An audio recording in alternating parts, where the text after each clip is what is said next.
Hi, friends. I am getting the last bits of my setup ready, and then we'll dive right in. But looking forward to chatting with you today about some Disney princess sets. So let me just get my camera working. See, I got my sets here. Oh, I'm going to grab my water, too.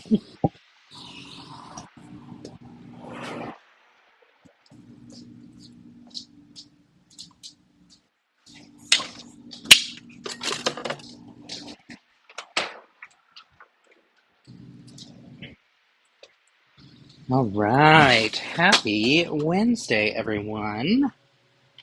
Let's see. Here we go. Hi, friends. Happy Wednesday. So, like I said in the description, we are going to be diving into some Disney princess sets today, and some of the Disney buildable sets too. So, let me get this situated. This in, I'm going to move this out of the way. We have an abundance of Ring cameras in our house, which I think is so silly, but is like such a classic content creator problem. um, over time, have like gotten little bits and pieces here and there to try different things, microphones, all kinds of stuff, and it's resulted in an abundance of things that we don't actually need anymore, but that sometimes I'll use for different things. So need to figure out a better solution here. Oh, I have too many drinks. What a weird problem. Okay. So, I've got some princess sets. Lego sent me the entire wave of the new Disney princess sets that came out, I want to say July 1st or August 1st. I think these were July 1st ones. And I've been slowly making my way through them, but wanted to share some of them with you today. So, the two that we're going to be working on building today are these two that you'll see here. Let me move this camera off. Oops, not that one. Here we go. So this wee little one for Rapunzel, and we'll be looking at this one as well as the larger Rapunzel one that I've already built. And then we'll be building the one that honestly was the one I was most excited about. Oops, that's not the camera I want. Here we go. And that's this Little Mermaid one. I'm actually very excited about this one for a number of different reasons, but in part because of King Trident, but also, or Triton, holding the trident, of course, but also we get two Ariels. So we get Ariel in her wedding dress, which is a first time ever, I believe, and then we get the option to switch her into her mermaid dress, our mermaid outfit. So fun stuff. Hello, friends. I finally saw Brand New Day after planning to see it in the Philippines. Woohoo! What did you think? Did you like it, friend? We really enjoyed it. It was a lot of fun. Let's see. And what a coincidence. It's World Princess Week. What? Okay, I did not know that. And I'm so glad that I chose this week to build with the princesses. Streamers for life. Hey, Mayo. Good to see you. Okay, so before we dive into building this one, though, I want to show you some of the builds that I already built in this line. So there is a Moana one that's in the other room, and I'm going to need to come and grab that for y'all. But let's start by taking a look at this one. I may have already shown this one on stream, but I can't remember. So this is a larger, beautiful one from, not Frozen, from Tangled. It's really, really pretty. Let me switch cameras to, I think we want this one, right? Yeah, here we go. So it's a really nice setup for sure. I think it's a beautiful castle. This is the castle where they get married, and that's like the wedding scene that we're kind of going with.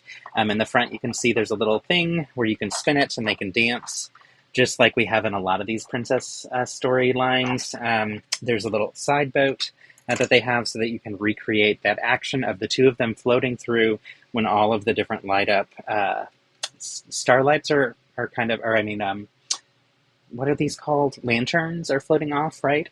And there's also some lantern stickers that you're supposed to put here and here and here, but I actually chose not to put them on because I want to use them in a different way. So I'm going to hang on to them for now. It's all modular to where everything connects side by side. So like this section and this section can pop out. All of it also kind of balances on top of each other too. So we can pop off this section, and they do it using the plates that have just like one or two studs on them, just to make it easy to remove. And then this one comes with 5 figures. So we get the dad and mom figures, which I think these are the dad and mom of the prince. I believe that's the king and queen of the prince. Not the prince. I can't remember. If I'm not mistaken, actually, I am mistaken. I think these are Rapunzel's parents. I forget the story. Oops. Yeah, excuse me. These are definitely her parents. So we get her castle, her parents. We get her little buddy over here, too, that we've gotten in previous sets. And I think it's the exact same print. Let me actually double check. I have one over here that's on my build of my animation beaver friend. Oh, it's a little bit different, y'all. Okay, here, take a look. So here's the old one. And here is the new one that comes with the set. So you'll notice the main difference being the eye color. On the new one, you can see there's like brown eyes, which is pretty cute. So, also, in the old one, there was a sticker that had as if she was mid-drawing and mid-coloring in her little friend. And so I used this with my beaver animator friend. This is one of my favorite builds that I've ever done as like a silly little mock. This is one of my weekly build or daily build challenges from 2023. It's very dusty. But you were supposed to pick an animal and design them so that they are doing a human task. So you're like making them anthropomorphous. Is that the right phrase for that? So I gave him little shoes with socks, which I thought was really fun. And the first time I built him and shared him that day, I didn't give him a tail. I completely forgot about that, and someone called attention to it, so I added the tail later. But yeah, I'm very, very happy with how this one turned out. He stands at his little desk. Let me show you. Like so, and he is animating because as a child, I wanted to be a Disney animator. That was like my dream, was to be a Disney animator. So let me put these back up here. So this is one of the mini mocks that I've built that I keep up because it was the first time that I did a character where I was very happy with how he turned out, except for the fact that his shoe just fell off. So we're going to set him down here and fix that later. Course. Yeah, I can't get to it. It's under the bookshelf. So, oh well. Such is life. But yeah, so anyhow, going back to this set. This set has all these different modular sections for it. It has, I can't remember his name, Pascal, I think? Anthropomorphic. Thank you. Hi, EJ. Enrique, good to see you. So in here, I want to show you as well, we've got some fun stickers. So there's this sticker over here where she's also drawing little Pascal. But then check out that sticker that's tall in the middle here. I love that one. And I'm definitely going to take this out of this mock and repurpose it in a different space because I think it's just stunningly beautiful. As well as the sticker we have in here. So both of them showing those lanterns that are going, but like this one is just really, really stunning to me. So it's a nice build. It's a nice little set. It's cute. Of course, I showed you the 2 figs of the mom and the dad and of Pascal. But my favorite fig in here is Flynn Rider. So flip it around. Wicked Witch. Y'all, I think they did a really good job with Flynn. I'm pretty pleased with him. Like this one, I thought was a decent mini doll. More than decent. I thought this was a really impressive mini doll. So happy with him and how he turned out. He's also got some back printing too. You can see on his jacket. And then, of course, we've got the little princess herself. And I think this one's a little bit different because she has feet, whereas in the other one that I have, her dress goes all the way to the ground. So a little bit different there. Nice printing though, and I'm loving the little gold details on her too. So that is the larger version that comes in the recent Disney Princess lineup. And I want to say this was the most expensive of the sets that they sent. It's in the $100 range. So definitely higher priced. But in that same wave, They gave us a little baby one. And when I first saw, whoops, here we go. They gave us this little baby one with a mini, like micro mini dolls, which I don't love. I'm not a huge fan. But when I first saw the wave of sets, I initially thought this was Rapunzel's tower, and I was so excited. And then when I got into actually looking at them, I was like, oh, wait, it's not her tower, it's her castle. So it's pretty, it's nice, but I would love a large brick built Rapunzel's tower instead. I think that would be much more fun. And instead, what we got is this wee little one. So we'll build this wee little one today. We'll check out all the fun. Also, looks like in this one, the sticker and the Pascal that we have are the exact same as what was in this larger set. So if you really like that sticker, and if you like Pascal, that's an easy way to get them. But yeah, who's the creepy man in the tower? Let's see. Oh, is there a creepy man in the tower over here? Is that a reference I'm supposed to get and I'm missing it? um, I think I'm missing something. Enrique's had a joke and I failed. I think I failed. I just think it's the best MCU Spider-Man movie. Wow, that is a bold claim. I loved it. I really enjoyed it. It has a darker, more mature tone to it. However, I love all four of them so well. So, Boone made the previous Playscale Tower. That's right. So that's the one that I missed out on because I didn't get it through the review early access process. So I may have to take a look at it and potentially buy it because I think that would be a nice one to add to our collection. This one I think will end up being parted out. Or adjusted to become a little bit more exciting to me. It's the same type of play scale that we get for a lot of the mini doll style sets, and I like that, but I feel like there could be a little bit stronger stuff there. So, makes sense. Rapunzel's parents. Oh yes, yeah. So these are Rapunzel's parents. So in here we've got that guy. You can't see it. I'm pointing at the wrong camera. Oh my gosh. Let me flip. Here we go. Okay, so up top, there's the mom. And then down here, here's the dad. So, pretty cool. But yeah. And agreed, Mayo. If I like it, that's one I would probably buy. I just need to take a look at it and see if it's worth what I'm wanting to be. I love Boone's designs. I think he does a fantastic job. So, I'm a fan for sure. But yeah, I'll have to check it out. Your local band might have it. That's actually true too. I should double check there because it's been out for a while. So. Anyhow, so that one was fun. I enjoyed it. I love that, like, yeah, I'm definitely going to part this one out, I think. I love that we're getting in this set some of these rounded corner ones in that lighter blue, bright light blue color. I wish there were 4, but I'm happy to have 2. And then I also love that we're getting this little curve in aqua, and we're getting 1, 2, 3, 4 of them. Plus, we're getting 2 full round shimmery versions as well. So I think there will be some really cool things that we can do with it, and lots of that new pink color, which is nice. But yeah, one thing I would say is I enjoyed the build. I like the whoops. I like the overall vibe of it, and I think it's nice. I do want a more detailed Rapunzel's tower. And truthfully, I think what I'm really wanting is more like a minifig scale version because like the minifig scale Beauty and the Beast is much stronger in detail than the mini doll ones. So speaking of which, let's take a look at the 2 Beauty and the Beast ones. So one is the older version that has retired.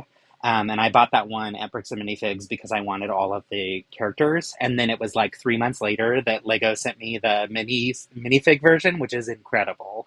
But I'm still so glad to have the mini doll versions. But then they came out with a new one. So I want to compare the two. So let's look first at the older one. So I think it was a higher price point, but I can't remember. But this one is the older. Actually, let me switch cameras again. Here we go. This one is the older version, and you can see it's got a wide stretch all the way over to here where we've got the ballroom, and we have 2 floors. in it. One floor that's essentially the library, which I love. And then another floor that's like the kitchen, dining area, the area where she can transition from her two different Belle outfits and that kind of stuff. So outside facade is nice. I really like this sticker. I think that's really pretty. And that's on a window, which is nice. When we flip it around, Wicked Witch, in the ballroom over here, they have it set up so that it can also spin. So there she is spinning, dancing by herself. And that's the bell that comes with this one. One of the two bells, which is a huge win in favor of this older one. And then, of course, we also get the Beast. So that was the older version of the Beast. So that was nice. They can connect here and spin, of course, to dance. We also get some of the different characters that we love. So Lumiere, Cogsworth, they're both nice. I think they're both a decent brick build. We also get, I can't remember her name, but the closet door lady, which is lots of fun. I love the printed or the stickered tile there. And then in the kitchen, I believe, let's see. Oh no, down here in this corner, you can see Mrs. Potts and Chip. So they're pretty cool. I like that. This one also came with an extra chip because any sets that come with a mug always come with a duplicate. And so I liked that there's an extra one. Also, look in the back of the kitchen and you can see the oven character. So that was really fun. So this one is full of really good characters. I like the chandelier that they have here too that spins. The table can spin as well in the kitchen for Be Our Guest. Up here is a beautiful little library. It is little, but it's still nice, which I think is fun. And then this little thing has his picture with the claw marks through it. And when you spin it, it reveals his hair so that you can flip him from being Beast to being the prince. Of course, we have the rose, which is nice. And then I think there was one other hidden detail, but I can't remember. Let me see if I can remember where that would be. Actually, maybe not. That might have been it. There's a little book here that actually goes into a little crevice. And yeah, it had like the same type of like tower approach. Someone in the comments had said they love the brick built gargoyles. Absolutely agree. That was one of my favorite details of this, and I thought it was a pretty clever little thing. So those are pretty cool, right? I'm a fan of those. So there's one on this side, there's one on this side. So I thought that detail was fun. And I love that they used the kind of scary gates for the front in that gold color. So this was good. And on top of this part of the build, it also had this, which was my favorite. Maybe not my favorite, but this is my favorite of the figs that come in here, of the mini dolls. So there's a little horse and carriage with our dear friend Belle and y'all. This is my favorite Disney princess in this specific version. She needs to be Belle, who reads books and who's a badass, who sings. I love, love, love this, and I was so excited that she came with the set. And you can see in here in this corner, there's a little thing that spins, so you can flip her from being Belle to being Belle in the yellow dress. So I like that you get both versions. I'll show you when we take off the head. Here's the Beast's head underneath. So it gives some different options as well, which is good. So Enrique says, did you build the larger Beauty and the Beast castle? Yes, I did. It's incredible. It's very similar to this one, but larger in scale. It's interesting that the dancing feature looks very similar. Yeah, I actually, when I was building it, I was very surprised at how similar they were. I literally, I didn't know that Lego was coming out with the larger minifig scale Beauty and the Beast, and I found this one at Bricks Minifigs, and so I bought it, super excited because I had wanted it for a very long time, mostly at the time because I wanted Beast in his mini doll form, but then also wanted this version of Belle specifically. So I was thrilled to have those two, to have Cogsworth and all the ones, all the different characters from the movie. And it was maybe like a month or two after I built this that they announced that they were doing the minifig scale one. So I was like, oh, of course. And then they sent it to me for review, and I'm thrilled. It is beautiful. It is on display with a lot of our French stuff after we got back from Paris. And so I didn't want to like take it down because it's up high. So couldn't do that for today's like overview of these, but I wanted to specifically focus on the mini doll stuff. So yeah, so this is the older one. And honestly, I really like this one. So when I saw they were coming out with a newer one, I wasn't surprised because Lego tends to do that. And if you think about it, there are new 3-year-olds who are 3 now, and the 3-year-olds from 3 years ago are now 6, etc. So everybody when they think about their target age range for these Disney princess sets, it typically is in that like younger up until 12-year-old age, which means that there will always be a new batch of kids in that age range who will want a Beauty and the Beast set or want whatever that thing was. And instead of just reproducing the one from the past, they'll create a new one. So I'm not opposed to that. I know it's interesting when AFOLs get upset about that, where they're like, we already have a Beauty and the Beast castle. It's like, well, yeah, they're not designing it for you. They're designing it for the kids that are new and younger. So they don't already have this. So here is the new one. And the new one is very small and super sad to me. I liked some of it. The very front area has a little spinny detail so that you can have her spin with Beast. But as you can see, she's bumping the walls with her book. So you have to be careful about how they're positioned in there. And then let's flip it around for you to see the minimal detail. So no gargoyles, right? But then in here, we get one Beast. I do like his mirror, and that was a sticker, I believe. You can also see that we have a little hidden compartment here for his hair, so you can switch him.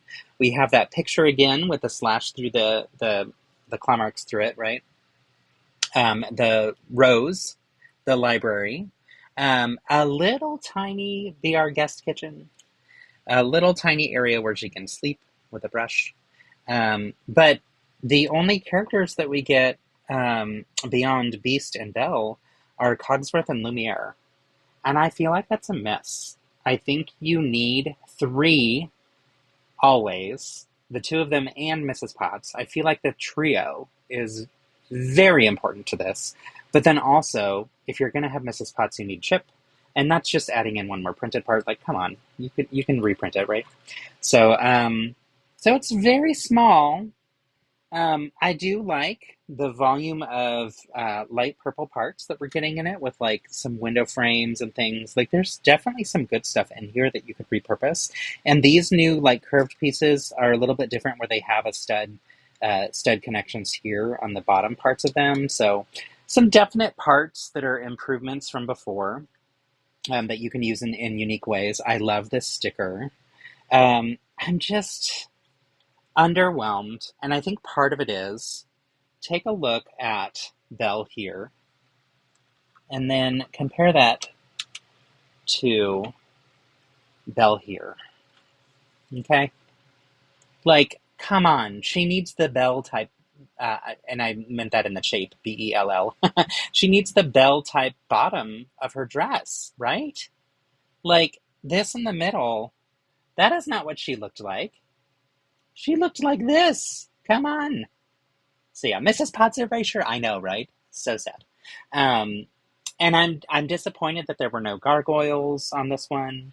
Now, granted, I am not their target audience for this. Also, we are not building Lego Animal Crossing Blather's Museum Collection anymore, so you can ignore that little scrolling thing on the bottom. Of course. But yeah, I just feel like if you're going to do Belle, do her right. Like, this was really good.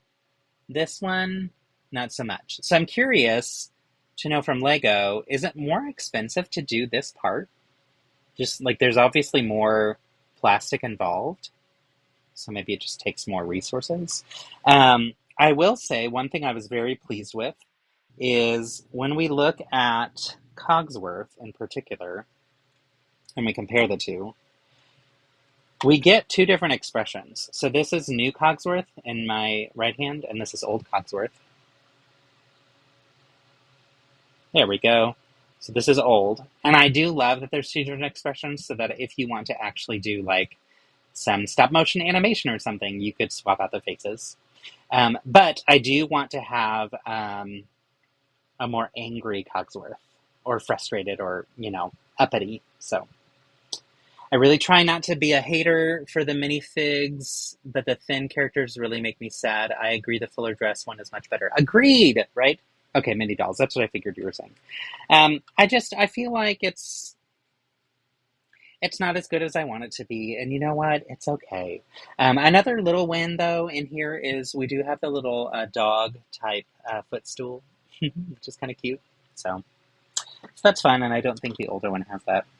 But yeah, I was really hoping for something a little bit more detailed, and that's okay. The beast's face looks the same, and there was a previous version of the beast face in mini doll form that was different, but I don't have that one.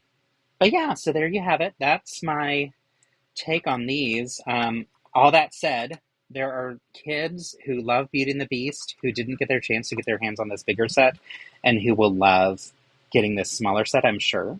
I'm sure there are kids who are going to be happy with this, and that's fine. They're the ones that this is geared towards. So again, not a huge deal, but I just felt like they could have done a little bit more. And I am sure, Ben had said this in our last chat too, but how we'd both love to be a fly on the wall in the room with the Lego designers who were working on these, because I'm sure there were battles and fights over why can't we have a Mrs. Potts? Like that to me had to be a part of the conversation that was had. So anyway, let me look at the chat. What else do we have here? Best part of the chameleon, yes. Love the design of gargoyles. Okay, yeah, I think I'm all caught up with that. But yeah, the Beauty and the Beast mini doll or minifig scale is incredible. And I would also say I love the Belle from the mini dolls with the larger skirt, and I love the Beast from the mini dolls. I think those are both like just perfect. Um, so yeah, so I think there's good in both.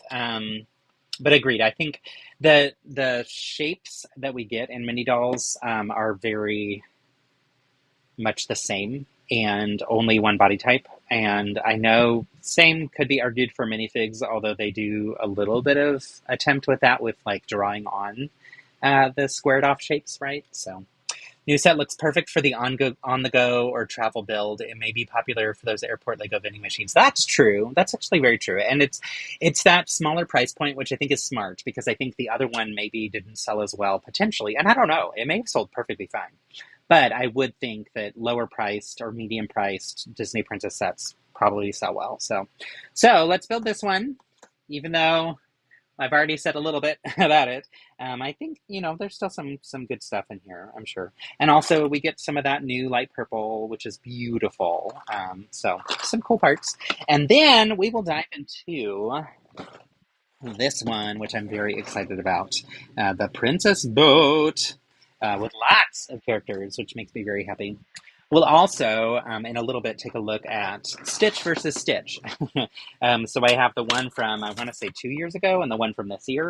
And I want to just kind of get your thoughts on which one you like better and why. And maybe you like them both equally for different reasons, which is also fine. So how are y'all? I dove right into just talking about sets and all the things. But, okay, someone just donated, and I don't know how, because I thought that was closed. Did you all hear that? Um, I literally, I literally thought that people weren't allowed to donate anymore. But if you did, thank you. I thought that it was set up to where it would like officially end. Let me let me double check though.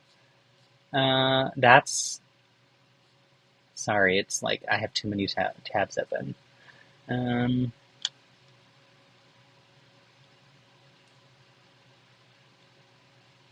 Someone donated $20.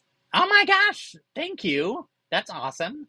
I wonder if I can figure out. who that would be. Let's see, what was my login? This feels like it was a month ago. This weekend, y'all, was very dramatic. Yay! Oh, that's sweet. Okay, 21 hours ago, someone donated, but that still surprises me because I thought that it was turned off. I didn't realize that people could still donate. Anyway, thank you, Paige. That is so sweet of you. And I don't know why it just decided to announce it now to me, but I'm glad that it did. And if you're here, I'm so grateful that you did, which was really, really sweet. So I forgot to tell y'all, as a collective group, we raised over $160,000, which is incredible for Stand Up to Cancer. And from our community alone, we raised, as of right now, $1,520, which my original goal was $500. So that is more than 3 times my original goal because y'all are wonderful and super, super supportive and fantastic. So thank you, thank you, thank you. I do plan to integrate singing into my live streams moving forward. I need to kind of think through that a little bit more as to what that's going to look like. But yeah, so Paige, thank you so much. That's really sweet of you. And I'm so grateful for our community. I was just surprised because I thought that the people who run Stand Up to Cancer had it set to where after the 15th, it would like automatically turn it off. And I guess it didn't. So yay! All right, let's dive into bag 1 of this friend. But yeah, so this weekend was very challenging and stressful personally. There was a lot of stuff that went on, and I was able to be there for a friend who really needed it, but there was just a lot going on, and so the last week, everything feels a little bit like a blur since Friday. So I'm glad to be here on Wednesday and with y'all. Yeah. Let's see, is this a print? Yes! Okay, it is a printed tile. So that makes me very happy. I thought it was going to be a sticker. Let's see, about the next generation of 3-year-olds, that's why Lego used to retire sets every 3 years. Since there's so many sets now, it's 2 years instead. You know what? I do think that like it probably is every 2 years that they're starting to do them. Oh, this is oh, okay. I was gonna say her hair's already attached, but that's just how it fell in the in the bag. So here's the weird little tiny micro mini doll versions that I don't I don't love them. Um, I don't mind them when they use this for a little kid, but I don't love it when it's like a mini version. And that's just me. This is very much like the Polly Pocket version of Lego. You know, it's fine. It's fine. Then we get another Pascal, and it looks like it's got the same eyes as before. Super cute. So I'm glad to get another one of him. I might have to throw in Pascal, all the Pascals across my Winter Village this year and have them hidden since I've got 3 at this point. At least 3. I'll need to double check. Also, again, reminder, this is not geared towards me. This is not geared towards my age and my skill of building and whatnot. So these instructions are designed for little kiddos to learn how to build, which means it's going to be a very, very fast build, and it's also going to be one where every page has like 1 or 2 steps on it. So it's not designed with adults in mind, and that makes perfect sense. I believe that these sets are helpful for kids to learn how to follow instructions. And I think that kids build confidence when they go from taking all the pieces and then actually building out something that they are proud to have created, you know? So I think that's good. But yeah, it's a little interesting. So here's the initial build that we get. It's a little kind of painting station. I love Pascal in his little dress. Yay for drag culture showing up in a Lego Disney Princess set. That's fun. Now we'll move on to the first part of our tower. And this wee little tower looks a little bit bigger in scale because we have those little short Polly Pocket style figs. But truthfully, it's a wee little castle. So I would love to see something a little bit bigger. But again, for kids and for like little ones that are learning how to build, this is probably perfect for them. So I've been Polly Pocket lives. I love that. I have been taking a look at like comments and things from people in the Lego Builders community on Instagram.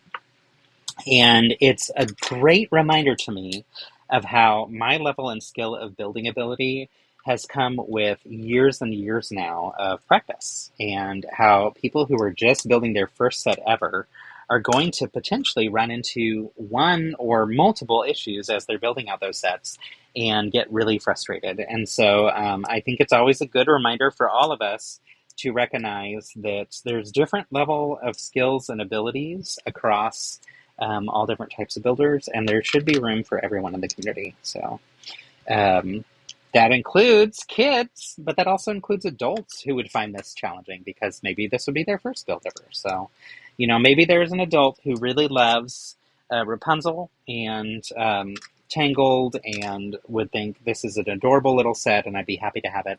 Great. That's wonderful.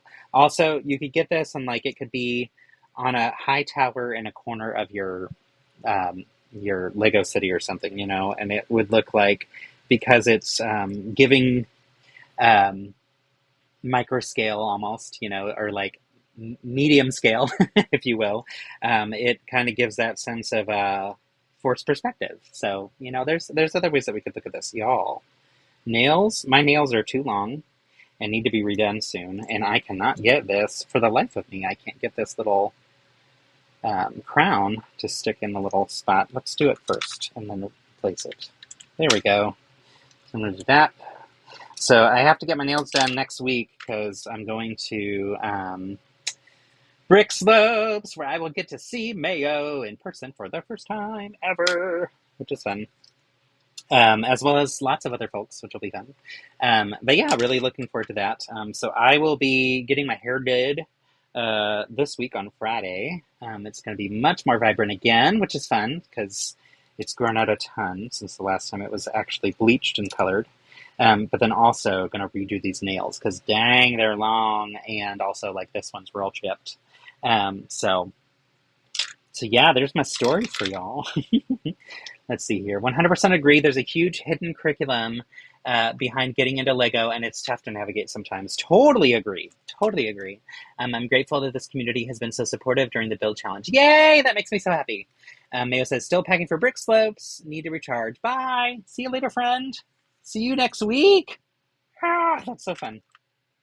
If you're still on, what day do you get into town? And if you're not still on, that's fine. I'll just message you through Instagram.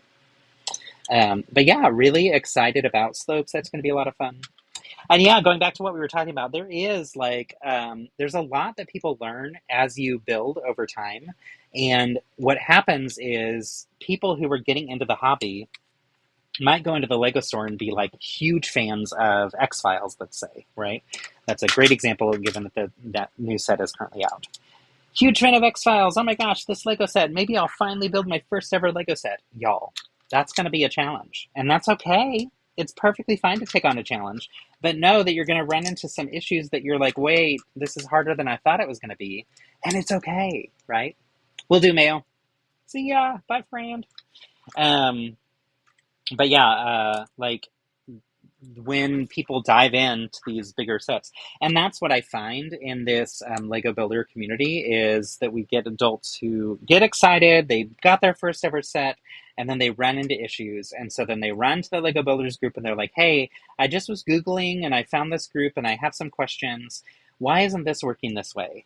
Then you get the assholes who respond with snark and rudeness because they've been AFOL since they were born, basically, right? And they are so incredibly dismissive and like, how come you can't read instructions, blah, blah, blah. Like, some people get real nasty real quick. And one thing I love about the Lego Builders community is we have a great group of moderators on that shut it down very quickly and are like, hey, let's not be rude to people. But it is something that's been very interesting as a Lego fan creator to be a part of because it allows me to get a glimpse into what your everyday, just starting in the hobby person experiences and what stumbling blocks they run into, and maybe ideas of ways that I could help address some of that or fix some of that, maybe with my own community. So, you know, good stuff, which is helpful for sure. All right, this piece is a newer piece to me. This piece also, Philip and I have been in major sorting mode this weekend, and are making some major progress, which is wonderful. Y'all, I'm getting closer to getting to do a Lego room tour, which is like one of my goals for 2026 was to clean up and get this place fixed so that I could show y'all the way that we sort everything in here and what I see when I'm facing this way. Major kudos and huge shout out to my incredible husband who has helped me really in great ways this week. But anyway, pieces like this yellow piece, this bright light yellow piece, oh, bane of my existence, because it's like, I have one of these. I don't know where it goes. It doesn't fit in with our sorting system. I don't know what to do with it beyond these little tiny builds that we get, like this one. And it doesn't really make sense in a mock where I'm building a much larger type thing or something. So it's not really great for characters. Well, I mean, honestly, now I need to challenge myself. Maybe it could be good for characters. But still, really hard to figure out what to do with it. So, yeah. But anyway, all this said, one of my major goals as a Lego fan creator is to be a resource for people who are new to the community, who are wanting to learn, and who are interested in the growth process. So you need to have a growth mindset, and you develop that over time by stumbling and failing and running into issues, right? And learning how to fix it and talking to experts and building community with others who can help give some advice and guidance and seeing what others do and learning from them, right? So that's what I really hope to foster and develop with this. And I think it's working. And I'm pleased when I hear that it's working from y'all. But that's also something that I'm very keen on wanting to know actual feedback from you. If this is working great for you, awesome. If it's not working great for you, also, you could probably enjoy building as opposed to my stomach. So sorry. Anyway, if there are pieces of feedback that you'd like to see our community operate in a slightly different way or whatever, let me know, please, please, please, please, because my goal is to make it a wonderful community for y'all and to be something that you want to continue participating in build challenges and not something that you feel is stressful or frustrating, but rather just an enjoyable part of the hobby. So I also know not everyone has desires or plans to want to be on Lego Masters or to want to, build a major, huge mock at a convention or something. And that's perfectly fine too. It doesn't have to be that you're here for these massive reasons, right? And goals. And also, if that's a goal that you have, wonderful. Let's get you there, right? So yeah, ramble, lots of ideas, all the things. And we're done with half of a tower. Yeah, it's cute. That's real cute. Honestly, this would be great on the, oh my gosh, Build Kindness shirts would be a dream. Seriously, I'm not kidding you, Enrique. That is something that I have that was something that I really wanted to do, is to get shirts that work with our community and that people would be interested in buying, because I wouldn't want to spend time designing it or creating it or whatever just for me. I would want it to be something where others want to have them as well. So maybe I need to put out a poll and see if that's actually of interest to other people, because seriously, that would be one of my favorite things. Oops, knocking stuff over. And it would even you saying that just gave me get Will on that. Honestly, I thought about that, Brian. I really have. He has done so much wonderful, kind work for me from a design standpoint. And if I were to do that, I would want to make sure that portions of sales or something, maybe I pay him for the design, or that portions of sales would go back to him as well. And it would be a way to help me continue to support my community, or continue to support myself in this work, because to be honest, that's also something that I have to think about, is how do I continue to dedicate time and effort into this when it's not really fully paid. So looking at ways that I can not charge people for things, like memberships and whatever, but you know, if we have merch and there's, you know, a way that people would be interested in that or whatever. It's, yeah. Things along those lines are things that I've been considering, but I just wasn't sure that people would be interested. So thank you for bringing that up, Enrique. And yeah, I'll probably have a chat with Will soon. Okay, y'all, look, it's cute. I'm kind of a fan of this Polly Pocket. I still don't like them, but I still kind of do. I don't know. Honestly, it'd be really fun if someone were to do like a stop motion Honey, I Shrunk the Kids and use maybe mini figures, or I mean mini dolls in their regular format.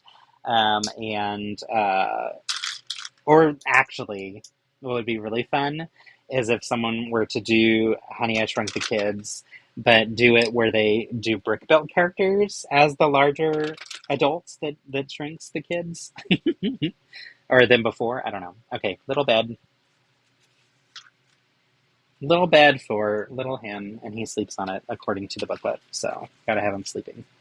What are those called? Mini dolls, micro dolls? Honestly, I don't know. Mini dolls, micro dolls. It's probably not mini micro dolls because I think micro. No, I guess that'd be microfigs, right? It's probably micro dolls. I think micro dolls, right? Yo, the questions of the ages. I love that, like, I'm really thinking deeply about what are these called? Do they have a name? Should they have a name? Am I to name them? Did no one at Lego think to name these? If someone wants to look up in Bricklink if it has a name, I'm sure it does. Someone probably came up with a naming convention for them, but that also doesn't mean that's what Lego calls it. Even though Lego owns Bricklink now, I'm sure the name for these weird mini dolls, mini micro itty bitties, Polly Pockets. I'm sure that someone created a name before Lego bought them. Microfigs are the statue size. Yeah, exactly. That's where I was like, microdolls feels almost like too small of a naming convention for them because microdolls are the trophies, if you will, that look like Oscars when they're in gold. That's what I think of with them. So, yeah. I don't know. Okay, I do like that we're getting like, I think on both of them we got this snot brick and this like peach color. So that's nice. We're getting some more of these curves, so it looks like we get 8 of these curves in the peach color too. So decent colors in it for sure. Like I said, we obviously know that I'm not the target audience for this. And actually, fun fact for y'all, when Lego had reached out about these, I, in the past, would have said yes, because I had said yes to most of the things they sent me before.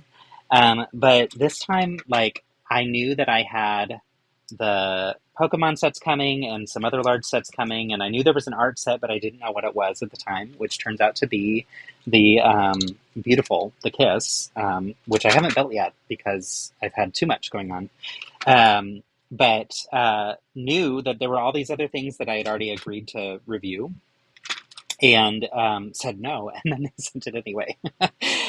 So I think that was just a simple mistake that happened, but I was like, oh gosh, am I still on the hook to do this? Which, you know, I don't mind when I have time reviewing things that I wasn't like intentionally excited and eager to do. And I was on the fence with this because, like I said, you know, I do like, especially the slightly larger ones. I do like the builds and the techniques that are in them. I think it's fun to explore that and see what that's like. It also gives me some ideas when it comes to build challenge ideas and stuff like that too. So I think there's some value there for sure. But still, I was like, oh, I guess I am building this. I guess I will review these. So. Also, have you heard, I'm sure you have, I think I probably talked about it as well, we are now officially recognized LEGO Fan Creators instead of recognized LEGO Fan Media, which I think is a better fit. I don't see myself or my community as being a media source for y'all. I feel like it's me hanging out with my friends. So Bricklink does call them micro dolls. Not a huge fan. I feel like that doesn't work for me.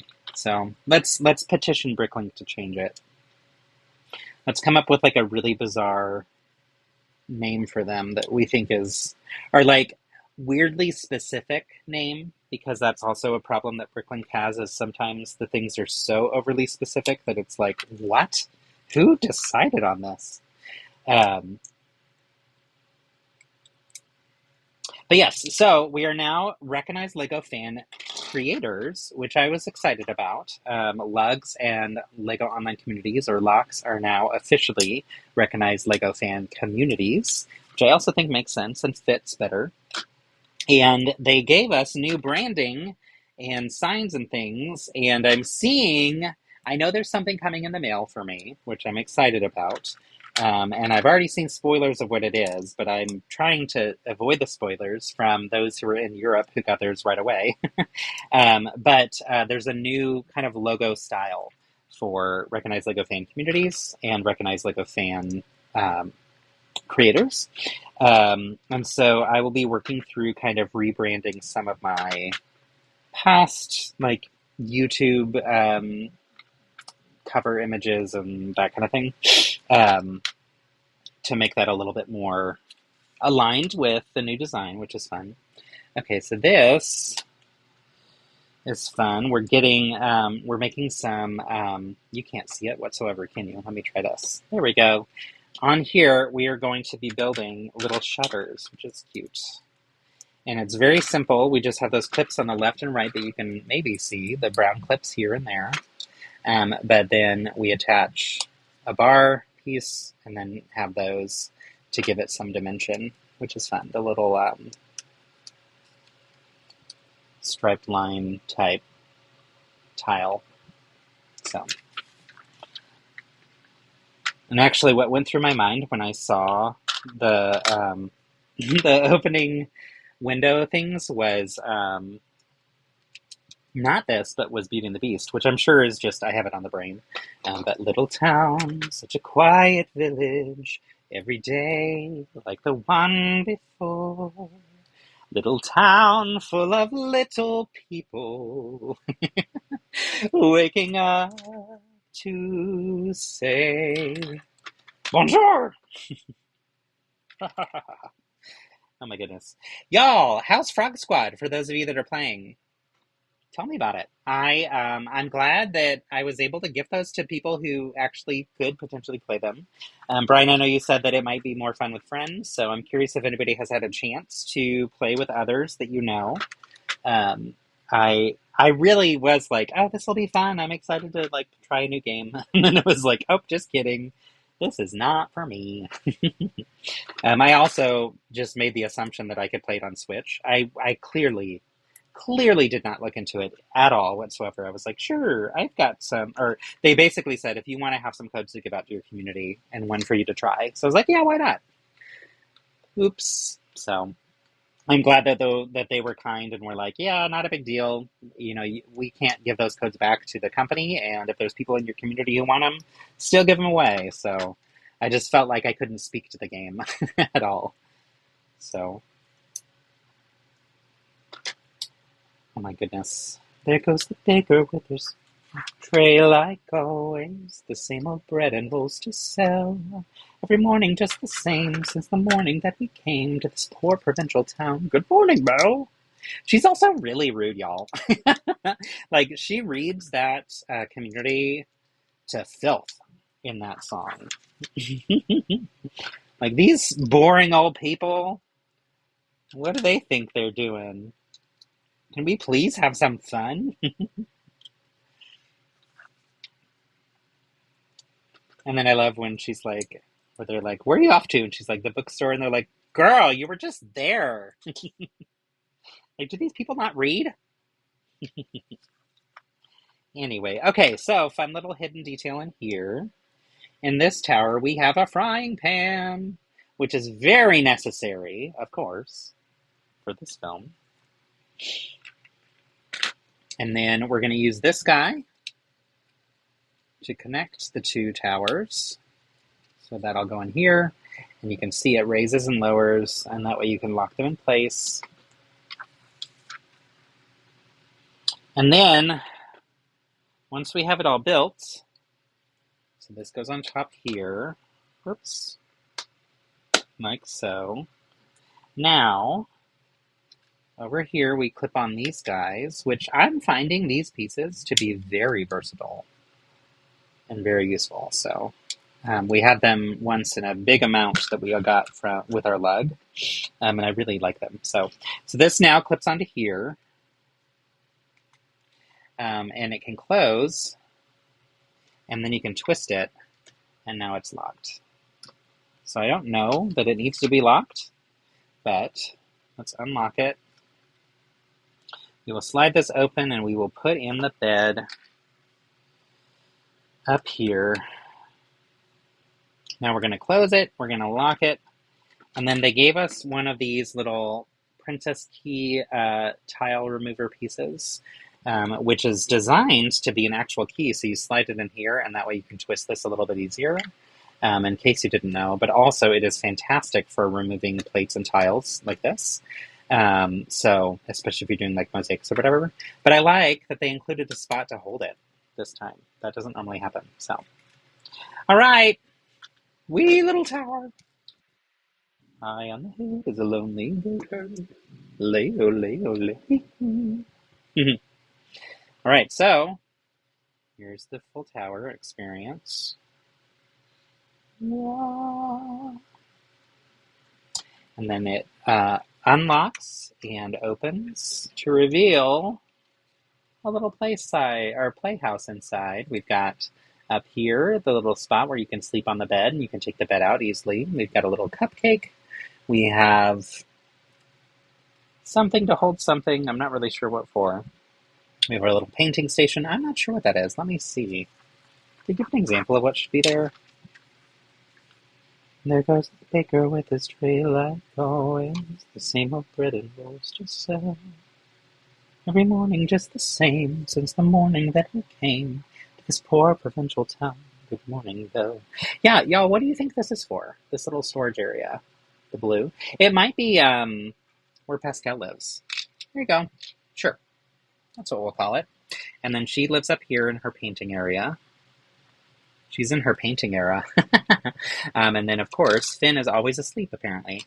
Oops. Nope, he's fallen out. So we'll put him in bed. We will close it up. We will lock it shut.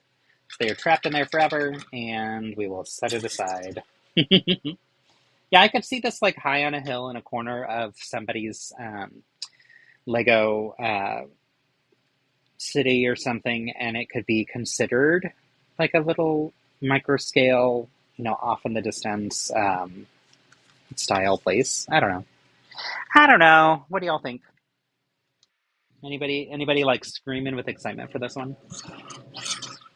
I'm sure some little kid is really excited about it, truthfully. I do think that it's worth it. I am curious with Disney princesses, at what point do we hit a point where kids no longer want to build with them? Like, is that ever going to be the case? Is there enough Disney princess animation stuff coming out to keep all of the princesses still relevant to kids? Is the fact that Disney Plus allows you to go back and watch all of those movies that we watched as kids to where adults are actually really enjoying them? Like, give me a sense, as parents, if you're a parent, if your kids still really love Disney princesses, because I'm not sure. What was the price and piece count? Good question. Let me look that up for you. I haven't looked up any of these recently, but I have it here in my list of review sets. Let me find it.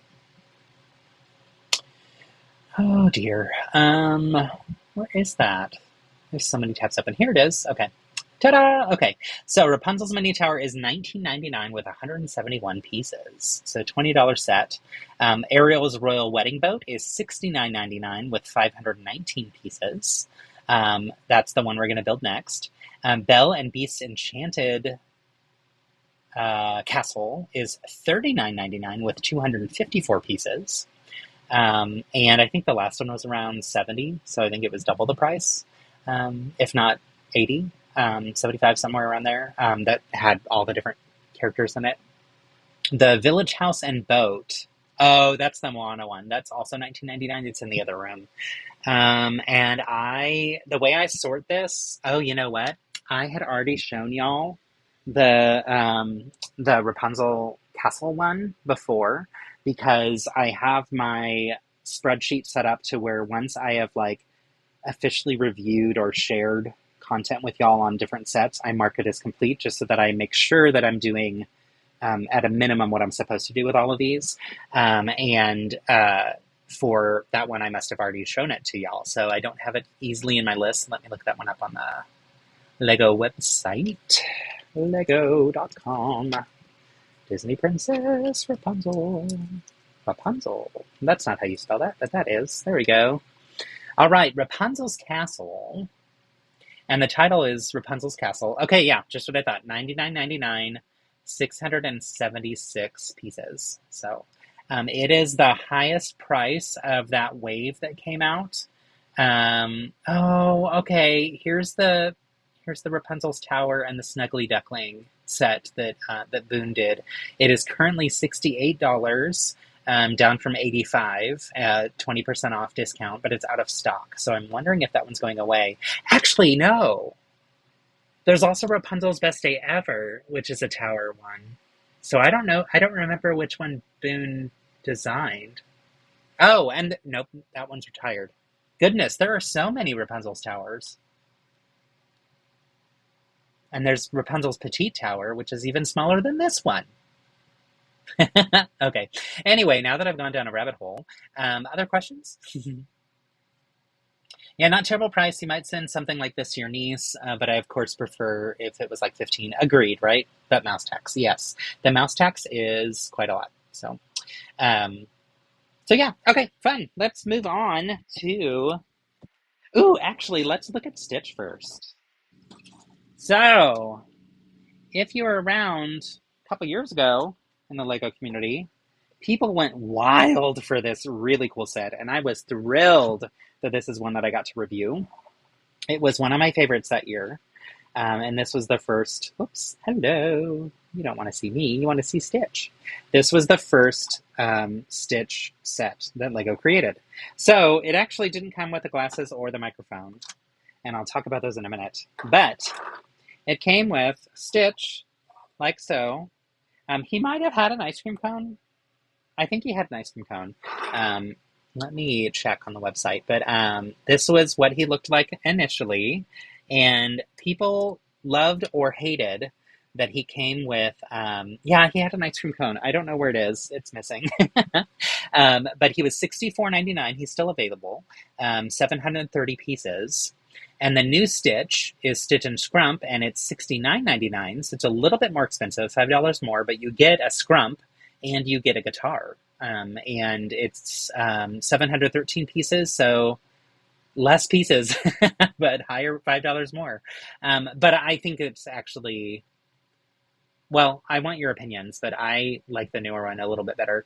But I truthfully want to hear from y'all. So anyway, mixed reviews on the whether or not he should have had his Hawaiian shirt. I honestly really liked it, although I will say that it kind of bothered me that it was all stickers, and it didn't bother me. I highly debated if I should save the stickers for something else, but I decided to put them on because I just loved them too much.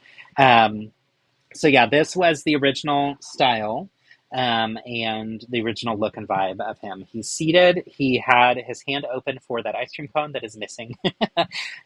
He has this little flower in his hair that can pop out too, so it doesn't have to be attached. I'm going to leave it on because I don't want to have to deal with it right now. But yeah, and you can see his nose. It's cute. I liked it.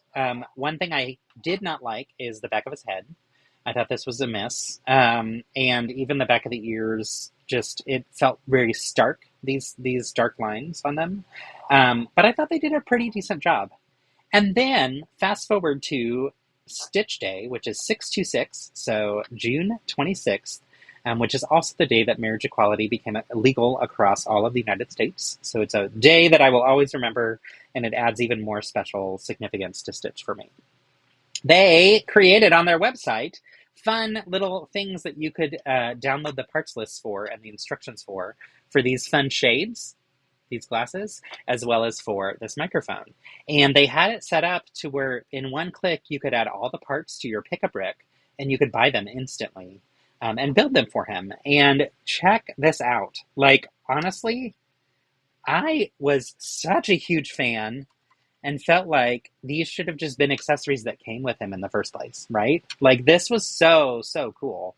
And I felt like it was a really big win. I was a big fan of how this came out with the glasses and the microphone. So the ice cream cone I think was good. But I loved that they added that little detail, and I loved that it was also like free instructions. For me, I was able to get almost all the parts out of what I already had, and then I think I had to order this one long plate, and maybe one or two other parts as well. But yeah, super cute, right? So, and the mockers made the Elvis outfit. Yes, and that, my friend, is what I really wanted to do, was to have the Elvis outfit. Now, the Elvis outfit in the seated position was not, in my opinion, the best option. So, fast forward to this year, and we get a brand new Stitch who's standing and has a guitar, and I feel like could have the Elvis outfit a little bit easier. Now, oh, he lost part of his jaw. Let me send him to the dentist real quick. Or maybe the mouth surgeon. Because, yeah, orthodontist, if you will, I'm not sure. There we go. That's fixed. Oh, no. Okay, I have a piece of feedback. Dear Lego, his mouth keeps falling apart. Please fix. Y'all, that's a problem. What is happening here? Oh, my. Okay. There we go. Okay, I got it fixed, but still. All right, so this, to me, you can't see him, can you? Or you can't see the old one. Let me switch it to show you both. I want this camera. Here we go. So here's old school Stitch. I'm going to take off his glasses so we can compare side by side. Take out his little thing. I wish I had the ice cream here. I don't know where it is. Anyway, he's got this little grass skirt, which I love that it's like a little bit like loose and cutesy. This one I think would translate much better to Elvis. And so I really want someone to design it, or maybe eventually I'll get around to designing it. Also, I like this one's nose a little bit better. So here's the first nose that to me was a little pig nose like. This one I just preferred. Thought it was good. The teeth in the pictures bothered me, but the teeth in real life I actually like better. But they did a good job with that. The back of the head, still not ideal. Still like a stark line, right? But it's okay. It's a little better to me, I think. But I like the continued design here on the back. Right? Like, I really feel like this was a bigger upgrade. This one on the left that my fingers are touching, this is the older one, as a reminder. I don't like that these go out in such a severe point, and I do like that they're curved here. So I think the ears are done better as well. And you still get the little chip out of the ear, which I think is so cute and so classic and very important to the way he looks, with a chip here and a chip here. Whereas this one, I think, only had the chip here and didn't have one down here. The other thing, take a look at the eyes. Very similar prints, but this one the new one feels a little more expressive to me. They might be the exact same print, and it might just be the angle that it's at. Let's see. But yeah, I like the posability. I think it's pretty good. So, but yeah, this one I thought was really good. And that's not all. For only $5 more, you get 2 accessories. Just kidding, you don't buy them separately, but it is a $5 more expensive set. You get a little guitar, which honestly, this is adorable. This little ukulele. I should say ukulele because it's not a guitar. I love the use of these clear for the strings. Like, that was so smart.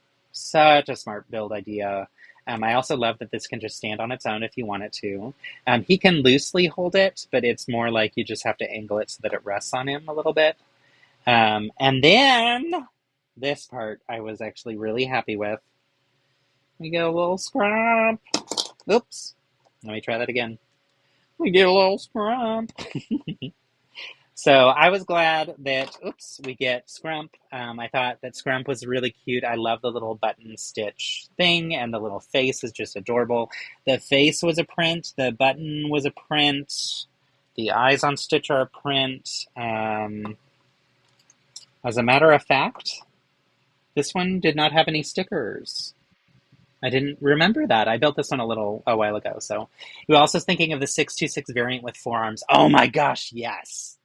This one would also, I think, translate well to the 626 with forearms, because I think you could remove the grass skirt and add in ball joints to attach. Oh my gosh, you just gave me a great idea.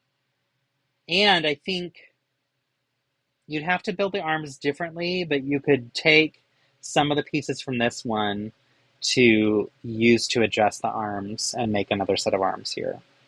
Honestly, the arms are built very, very differently, though, so I don't think that would work so well. I think it would be better to source the actual parts. But oh my gosh, that'd be fun! Okay, Brandon, I love that idea. No, make it happen. Make it work, designers. The other thing that I like is the toes. Wait, do I have the feet on backwards? Y'all, I might have the feet on backwards. This is embarrassing. Let me double check. Let me look at the picture. Oh my gosh, that's so sad.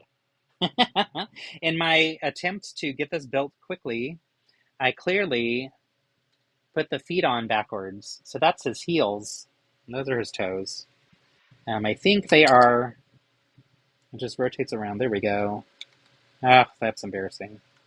Which now makes me wonder if I have them attached backwards altogether on his foot. But it looks like it'd be the same either way. So I think maybe what happens is maybe I built the left foot and the right foot, but then when I put them on, I put them on the wrong feet. There we go. Okay, crisis averted. The other thing I like is these are navy, and on this original one they were black, which, I mean, it kind of makes sense that he's got black fingernails and black toenails. Here he's got black fingernails and navy toenails. But anyway, between the two, do y'all have a preference? Clearly I do. Clearly I do. I was also thinking of the 16, yeah, huge upgrade. Different color too. Yes, yes-ish. So the colors of the parts are still that vibrant blue, bright blue color. However, the older one used more of this aqua color within it. And to me, that was a bit of a miss. It's perfect for his belly here and for like under his jaw and whatnot. But an example is like on his hands on the old one, there's a stark, you can't see that. Sorry, let me do this again. There is a stark contrast. There we go. There's a stark contrast between the two here and here on the hands. And then on the back of the head, that has always bothered me, that you can still see that light aqua coming through. So I like that with this one, it's smoother. So also, this one's not dusty, the new one. The old one's really dusty.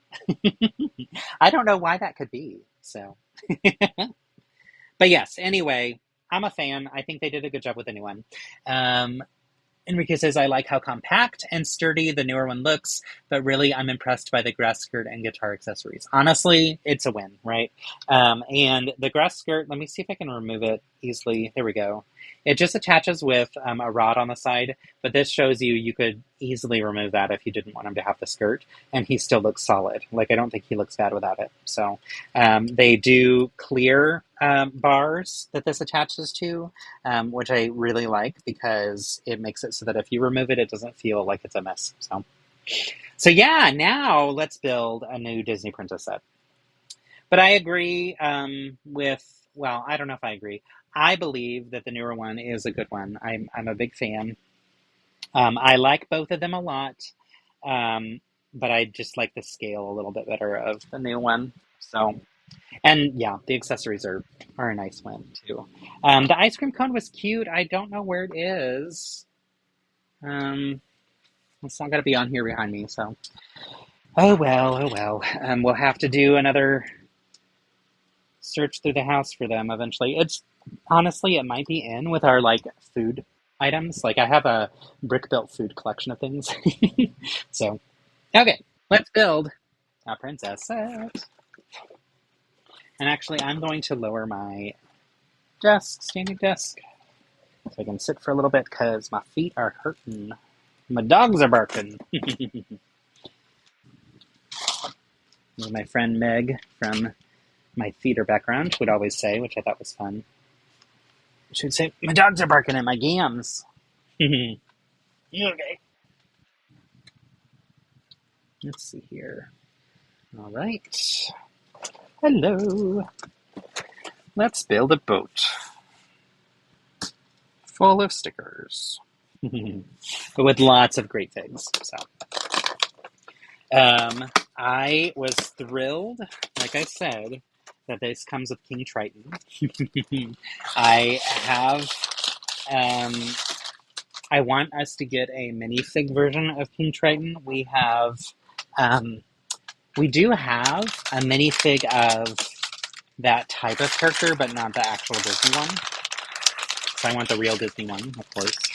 And then you can see this comes with more of that purple, that new lighter purple for the boat. So we're making it pretty and colorful. Let me put these down here. There we go. Oops. Oh my goodness. All right. Well, that was fun. Thanks, y'all, for weighing in and give me some feedback that I can pass back on to Lego, too. So, it's always good to hear from y'all about your perspective on different things.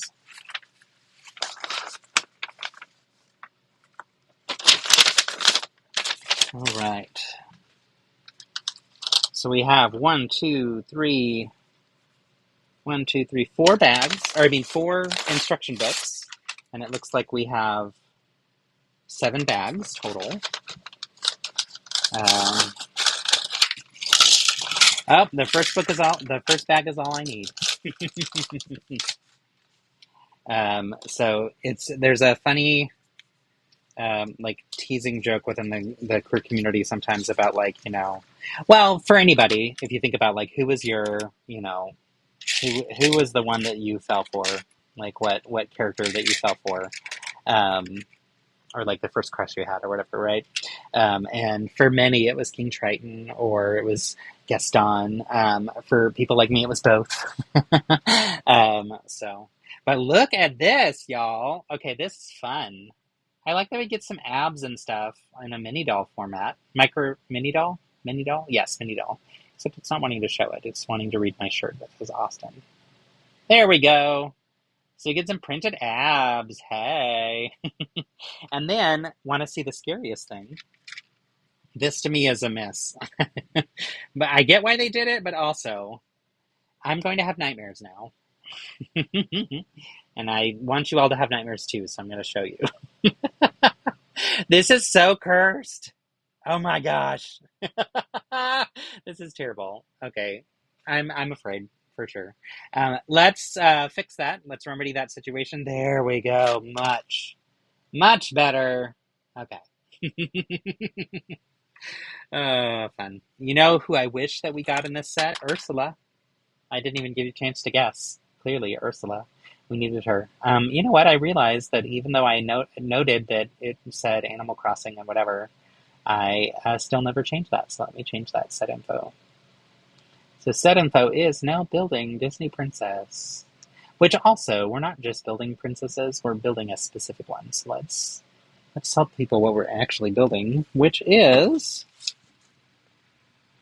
Ariel's Royal Wedding Boat.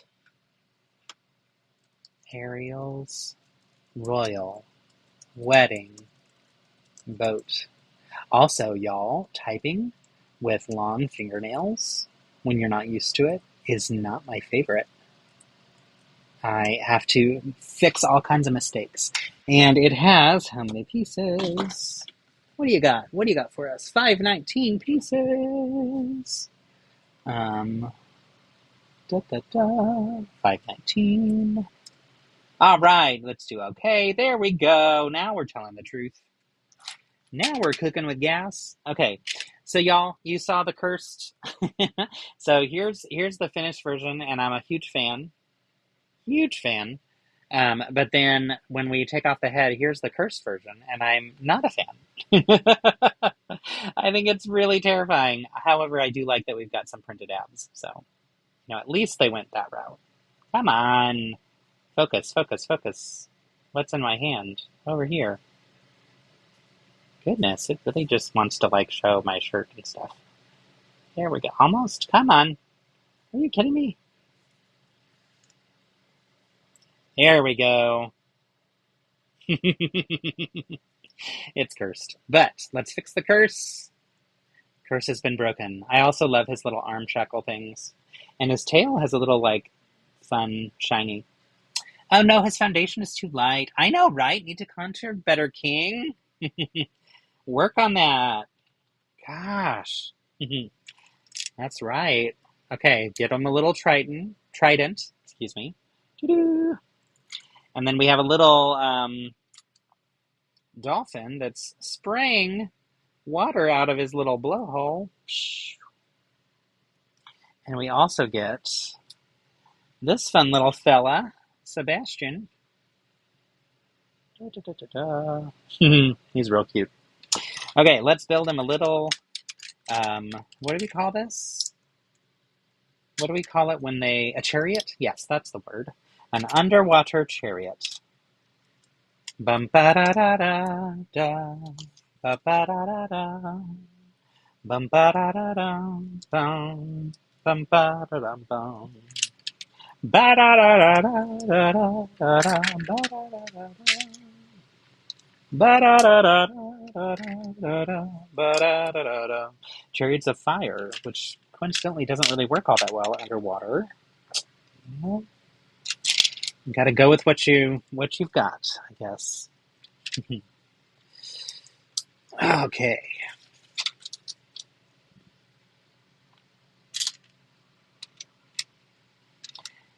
These instructions are also designed for younger builders, where it's one piece per step.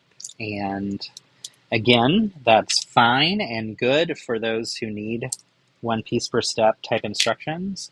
But I thought since this is a slightly bigger set that it might be a little more pieces per set or per instruction. And that's not the case. So if they were able to do more pieces per section and make it less step-by-step, individual movement through, they could also reduce the page count of these instruction books. And I think that would be a win as well from a recycling standpoint. So I think there's more to it than just from are you teaching people how to figure out how to build where they could do it on their own, or are you giving them so much support that it's almost too much? And I would say that the people who work with Lego and design this type of stuff probably have a lot of information related to what is the appropriate number of steps to provide for kids versus how much is too much, right? So I'm going to trust their guidance on that and acknowledge that this is geared towards a younger audience than me, and also potentially towards people who don't have near as much building experience. So, all right. So, very simple chariot build, but real cute. Oops.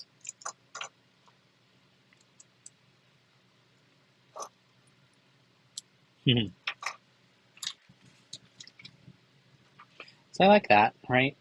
That's cute. And then we get some really fancy wheels. Oh, here are the first stickers. So these little water drop type stickers. Actually, let me show you all the stickers first. Let's flip the right way.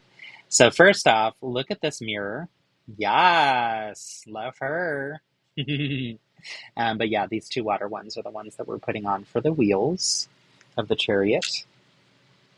Which is weird that we're calling them wheels, but you know what I mean. I guess we need something to propel him through the water. So, all right, let's get these guys attached, and I'm going to do so using a plate. I'm going to have to... Oh, here's one. I've got a million plates right beside me that are in the middle of being sorted. This orange one is not a part of the set. It's a part of my Lego stash. But this will help me put the stickers on correctly. And these stickers could probably really be any orientation. Like, it doesn't look like it's going to be a big deal if it's off, but because it's meant to just be a spiral. But still, I like to do it correctly.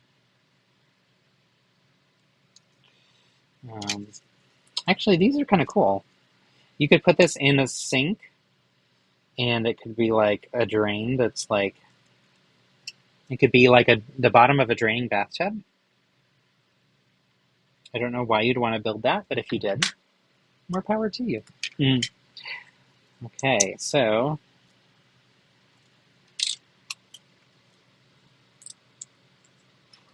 and then they just connect on here using these axles, and they spin, and they spin, and they spin, and they spin. And then, how does this work? Oh, interesting. So it's actually being propelled by our dear friend Sebastian. Or propelled by the dolphin, but like steered by Sebastian. Okay. Huh, okay. Weird. All right. Here's bag one. That's cute. Yeah, I like Triton. Or Triton. I like his little face. It's cute. Okay. Done with bag one. Let's move on to... Let's do these in order because I think the rest of this is actual boat. And I want it to build in a way that makes sense. So this would be one that you could do where different people have different instruction books and are working on it, section by section, which is fine. But eventually, of course, you'd have to connect them. Here's bag 4, bag 3, and bag 2. Here we go. 2, 3, and 4. All right, so who's been working on the build challenge? I've made some progress. I was trying to rush to have it finished for our tech club meeting on Saturday, but ended up having some other things come up that were very pressing and very important that I needed to go to, and that took precedence. And so wasn't able to go and didn't complete the build. So I want to go back and make a new attempt at what I was starting on because I'm not happy with how it's coming out. So, hello, Zach. Welcome. We're building some Disney princess sets. Right now we are focused on one from our friend Ariel. So you just missed seeing King Triton. Gotta give you a sense of him, of course. Most of my parts are still in the pod. No, Brian! Yeah, the whole process of moving is never fun, but are you otherwise more settled at home? I'm guessing you have enough furniture to where it's like people have beds and stuff, right? There's so much that has to be done when you move. I definitely know how much that can be, so major kudos to you and your family. Okay, so we're getting a lot of this new light purple, which is really nice. We're getting 1x2s, we're getting these curved pieces, we're getting 4x6s, some curved slopes and things. Yeah. And then it looks beautiful with the bright light blue color. Like together, I think it's going to be really, really nice. So this is going to be a really nice vibe. Also, 1x5 plates in this lighter purple color, so that's fun. Not the new lighter purple, but the older, lighter lavender type color. So, right, Zach? I thought you might like the mini doll. I was saying that as a kid, I definitely had a crush on King Triton and Gaston. When we went to Disney years ago, this was 2023, 2025, I can't remember when, but we went on the rides that had them in it, and there's also like a big statue of Gaston and a statue of King Triton, I think, elsewhere, and I remember like needing to make sure that I had photos with them. We are fully living in the new house. Okay, good. But the house is old, so there's a lot to do. I think my Lego is 90% of what we haven't unpacked yet. Okay. Well, good luck with everything. I know it's rough. We need to finish painting the space where I'm going to put my office, trying to just unpack it once. I think that's very smart. And yeah, it takes time, but I hope that it's worth it and that you feel really good after you're done. Okay, I'm loving Eric's dog. That's cute. It's a really cute print. And I love that his eyes are covered just like they are in the movie. So, besides, I don't have any printing, but yeah, super cute. Well, good luck to you. All right, we're getting some snot bricks and pink. Y'all, I haven't been drinking my coffee. Today it's iced coffee. In my Gamecocks mug from grad school. Of course. When I worked at Bed Bath & Beyond, there was a day when they let us do like special orders of products that were highly sought after at the time. And we could order like a certain number of each one or whatever. Okay, this is a new to me piece. I don't think I've seen that before. I'm surprised they didn't just put in two of the ones that, like, if you split this right down the middle, it's like the L shape. I feel like that would have been a better use here, but anyway. Anyhow, they let us each buy multiples of certain products at a really cheap price, basically at cost. And so I bought towels because we needed new towels. And I also bought 4 Tervis tumblers because they were really big and all the rage at the time.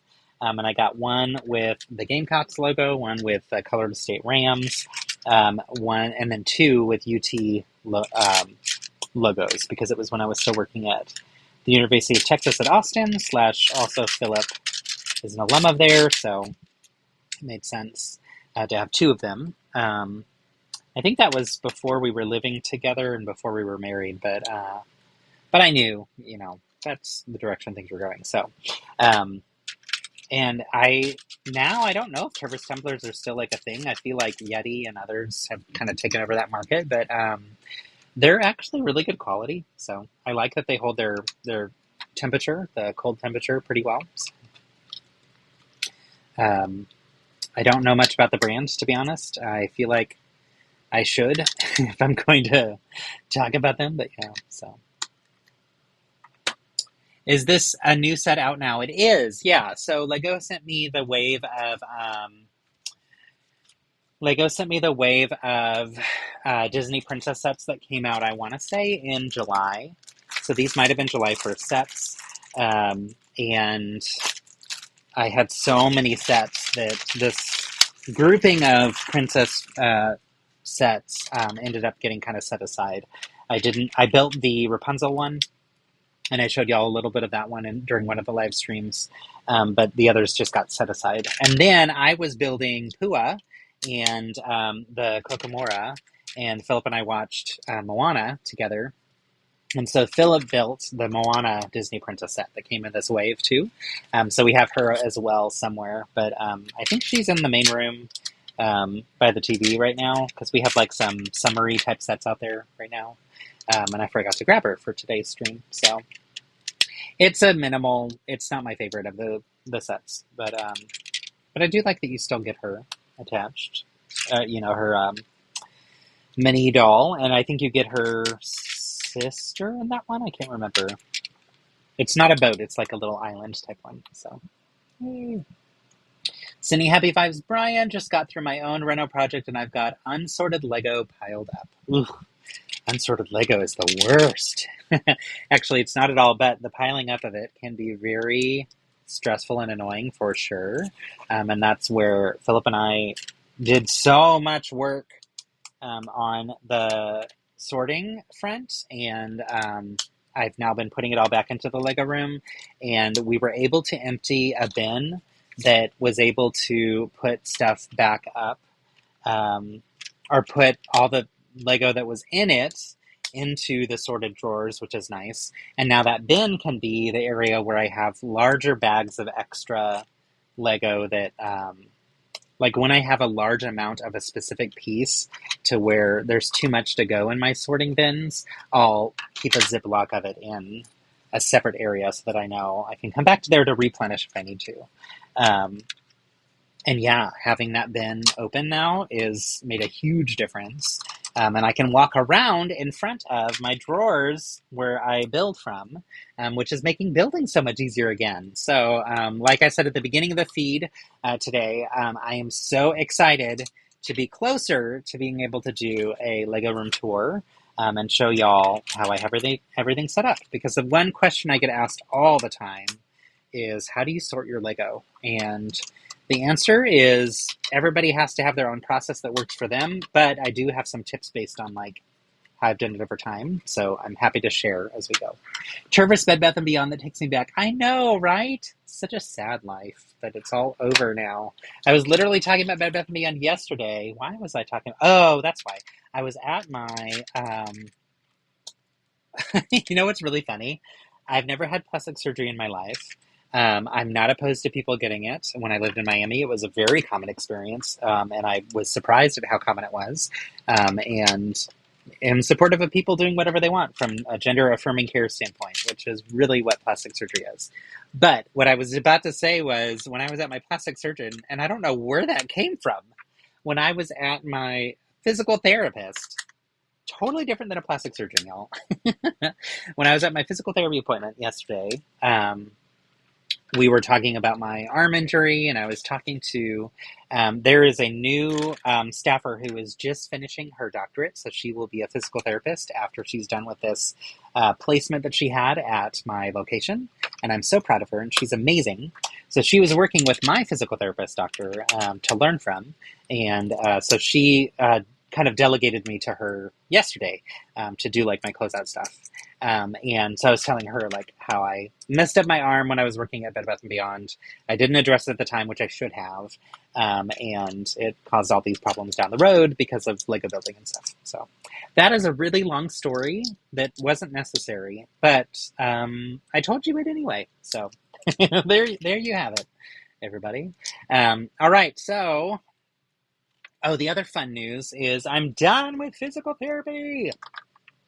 So I got to graduate yesterday, and they were like, yay, you get a t-shirt. Pick out from these sizes that we have. We've got small and double XL and triple XL. And I was like, oh, okay.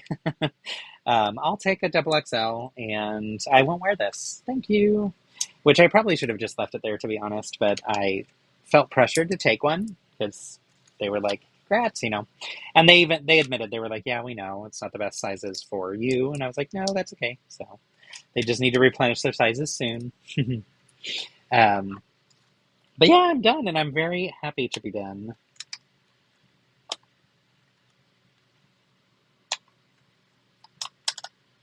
All right. So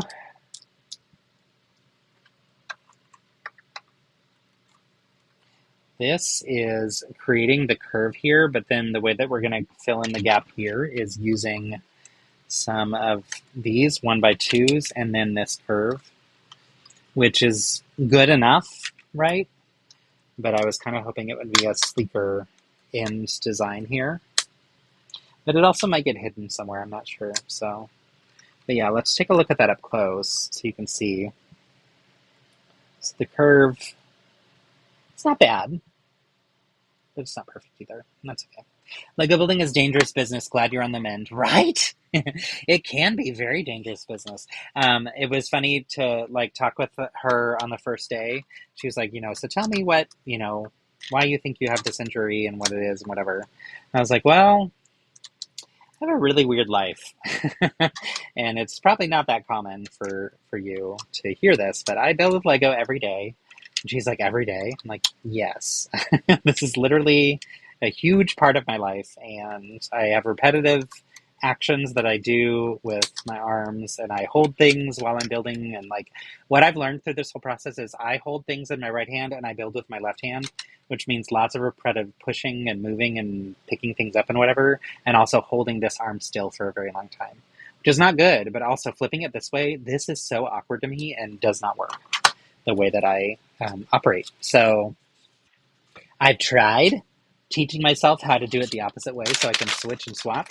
And what I've learned is that makes it so much slower that I can't get through the progress that I need to get through in the amount of time that I need to do these things. So I just have to take better breaks and things to make good progress, but not overdo it. So, and I needed to strengthen my arms and chest and back in general so that my whole arms get used when I'm using my arms, and it's not just like this one little area. Because what was happening is just right here in my elbow, I was using certain repetitive motions, and my arm was like biasing towards using this part of my bicep as opposed to using my full arm. So yeah, there's the full story. If you're not watching my stream, you're just getting half the story. I think some of you might understand that reference. All right. We've got some dingle hoppers and things. And these are going to go, let's see, let me hide my shirt so that it hopefully, come on, focus on the dingle hopper. Come on, you. There we go. Silly silverware. This is going to go underneath the bed. And then we're going to cover that bed up so that's where she hides her little things that she is pilfering away when she is at the castle. Apparently. Thief! We should add in stretch breaks during your stream. Right? Team stretches, honestly, that would not be bad. Girl! Right? And I'm sure you hear it in that exact same voice, too. Posture check. Oh my gosh, yes. Yes, posture checks, dingle hoppers, and machete, right? Just, the things that you need quick access to under the bed, just in case. Just in case someone comes at you in the middle of the night. Gosh, she must be real afraid of things. Okay, and then we get a giant pillow. Oh, and then we get a cute little double pillow thing right here. So this is going to be a stickered part. Y'all, at one point I went through and found all the stickers that were like little cushions like this, and was wanting to use them in a little like eclectic coffee shop type vibe. Because you know how you go into like coffee shops in small towns and they have, random collection of all the different furniture that they've gathered from their friends and things. And I just love that when you get all different styles of seats and stuff. It feels very local coffee shop to me, or like tea shop even more so. I thought this was Lego's best friend race. Right? We have been watching so much of RuPaul's Drag Race. We've been watching all of the Canadian seasons lately. And no joke, in 2 days we powered through all of season 4. I don't really know why, but we just got on this like have to do it right now and flew through it all. And part of it too is we've been doing it with traders, and so I think we just were like already on a kick of like powering through shows. That was just the next thing to watch because we've been watching Canada's traders. Which y'all, I really wanted to be on the new version of American Traders that was like regular everyday people. But when I contacted the casting people who are the same ones from Lego Masters, they were like, honestly, because you were recently on a reality show, we don't think that they'll want to cast you, even though it's not like a big thing. And I was like, so frustrating. But now that I've watched so many seasons of Traders, I'm like, actually, I want to be on UK Traders or on Canada Traders. I think that would be fun. And I could be the random American that they brought in. There's no way that would ever happen, but still. The only reality show I've allowed myself to watch is Project Runway, and it is messy. Yes, it is. And are you kidding me? That's the only reality show you've allowed yourself to watch? Like, ever? Is that, like, actually true? You've never watched another one? Which, no shade. I'm just surprised. I thought I knew you better, NBK. I love Project Runway. We watched the recent season, which was really nice. I need to get on Taskmaster. Ooh, yes. So I've heard of, and I know the concept, but I've never actually watched it. And I think it would be one I would love for sure. Um, I know they did the Lego version thing at Rodeo a couple of years ago. And I didn't go to it because it might have fallen at the same time as Gayfol's, or I don't remember. There was something that was kind of around the same time. Oh, we're getting the little bubble part. So this part is the bubble that is used in the minifig frog that we got earlier this year in the CMF line. But we're getting 2 of those in here, and by 2 I mean 3 because there's a bonus one. Yay! Let's see. But yes, Project Runway can be quite messy. We did watch the most recent season, which had Utica, and I can't remember her name outside of drag, but she's Utica in drag, and she is so talented. We loved seeing her get to do the show and get to do something outside of Drag Race. So she does a lot of the costumes now for a lot of the other queens. So Taskmaster has full episodes on YouTube. It would help if you start at the beginning, but you don't need to. The new season is coming out next month. Oh, cool. I'll have to check it out. Nice. When they did it at Rodeo, all I can say was interesting. However, I'm not too familiar with the show, though. Yeah, I wasn't familiar with it at all and didn't really know much about it. So, oh no, I was a diehard.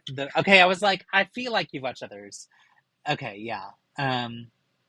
Okay, I was like, and you didn't watch Lego Masters? I'm not going to say it, but just kidding. But yeah, I was like, I feel like we talked about watching some different reality shows. Brick Ready was fine. The host needed to be meaner. Oh, okay, fun. I'm going to have to watch it for sure. So, yeah, I love any reality show. That's not true. I love reality competition shows. I really get into them and enjoy them. So there's a little treasure chest in here, and we block off the treasure chest with this little ladder. This little ladder of mine blocks off the treasure chest. I don't know where that song came from. All right, let's continue on. Bag 4. What time is it? Okay, 3:30. That's good. At 5:30, we are headed to South Austin to a friend's house. And it's Philip's best friend growing up in middle of nowhere, East Texas. It's her sister's house. So we're going to go there, and his best friend's in town, Jenny. So excited to see her. And also Amy, her sister, we're good friends with as well. And basically, Philip's family kind of spent all their time growing up with them, too. So it'll be nice to see them and to see Amy's place. She's got 2 kiddos now, which is fun. So, yeah, I was excited that she's here for dinner. Or, well, here to visit, but we'll see her for dinner. It just, in a different part of town, so lots of driving in our future during rush hour.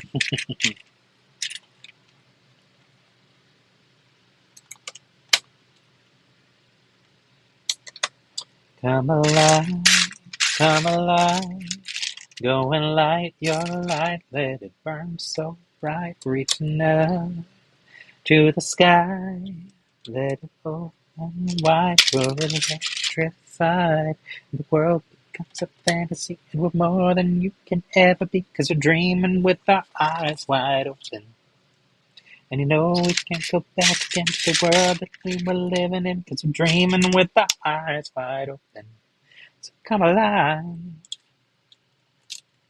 I've had a lot of Greatest Showman music in my head lately because I was listening to the soundtrack last week. And then, of course, sang the A Million Dreams song last week, too. How was the movie version of Hadestown? I, too, have my 2 cupcakes on my nightstand, Ariel. Right? I know. Like, that's just what belongs there, for sure. You know, it's a typical evening thing. I also keep my jewels in a treasure chest, and I hide them behind a ladder. That's the most efficient way to keep people away from finding them. It's like, don't look through the rungs of the ladder. We don't want you to see what's back there. 2 cupcakes on her nightstand. Girl, you got a sweet tooth.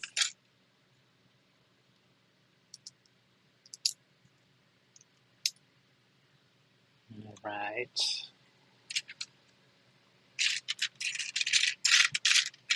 Where are we? Here we go.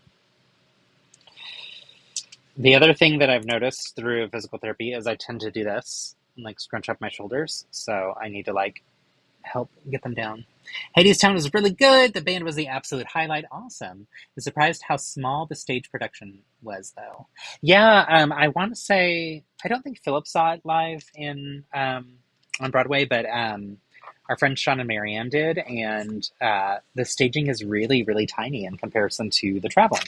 The traveling, they have to make it bigger because most traveling stages are a larger setup. Um, so yeah, I'd love to see the filmed version, though. I think it'll probably end up on PBS or something to where we can stream it eventually, I would assume. I hope, anyway. So yeah, we'll see. But I'm glad you got to see it, though. That's cool. You said, do chocolate muffins count as cupcakes? No. I think those are breakfast. It's perfectly fine. Although now I want both. Oh my gosh, y'all are making me hungry. Not going to be my favorite show of all time, but I really like it. Yeah, same. I enjoyed it. I didn't love it. So, let's see, what else do we have?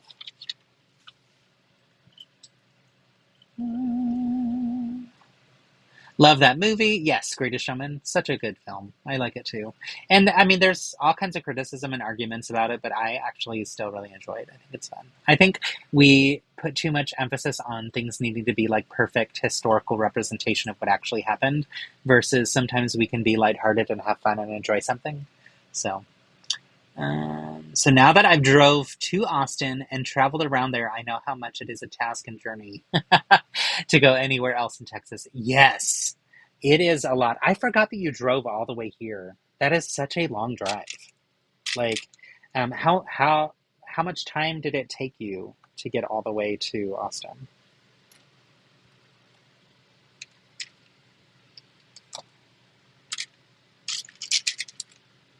I would imagine that would be not the most fun use of your time. And were you driving alone or were you with somebody else? Because that would be tough. Come alive, come alive. My biggest complaint about Greatest Showman is and I think I talked about this already with y'all, but the cast album, they need to turn up the mic for Hugh Jackman. Something is wrong with it. And I feel like someone who was on the production must have hated him and did him dirty. Like, it does not sound good. It is so quiet and faint, and it's like, why? Like, what did he do? And also, if he did something, I kind of don't want to know. Don't tell me. But something, it feels like, must have happened because they did not um, set that up well. It feels very mean. You can't hear him in most of it. Oh, there we go. Okay. More windows all the way around this little boat. I do like that the bedroom has 6 windows, so you're going to get some good natural light. I think if you were a realtor, that would be a big selling point for sure. Windows and cupcakes on the nightstand. I think it's worth considering this as a place to live for sure. You know what we should do? What I should have done with these sets is I should have built all of them, and then I should have filmed a cheeky little video that was like a house hunters type thing, where they visit each of the different castles and make their decision. And they're like, oh, well, I really love the vibe of the tower, but ultimately I just wanted a little bit more space to stretch out, and I just didn't think the rooms were big enough. And then they go to the boathouse, and it's like, well, the natural light was beautiful, and it was really pretty. However, I didn't like that you were always floating on water, and what happens if it's stormy? I just think that could be really bad. And then they finally choose the castle. I still could. That's true. That is true. Solo this year, maybe more Friends next year. I'm glad that you got here, though. But yeah, they had to turn the mic down so it wouldn't pop with his vibrato. Whoa, is that true? Or are you actually just saying that you'd watch that series, right? I think it could be a Funhouse Hunters. Maybe that's what I'll do, is like start a whole new life as a stop motion animator. And it's specifically animating stupid, silly videos with Lego. I love seeing stop motion. I think it's so cute when people do that. Okay, here's another cute little sticker. So this is a fun painting that'll be in the bedroom.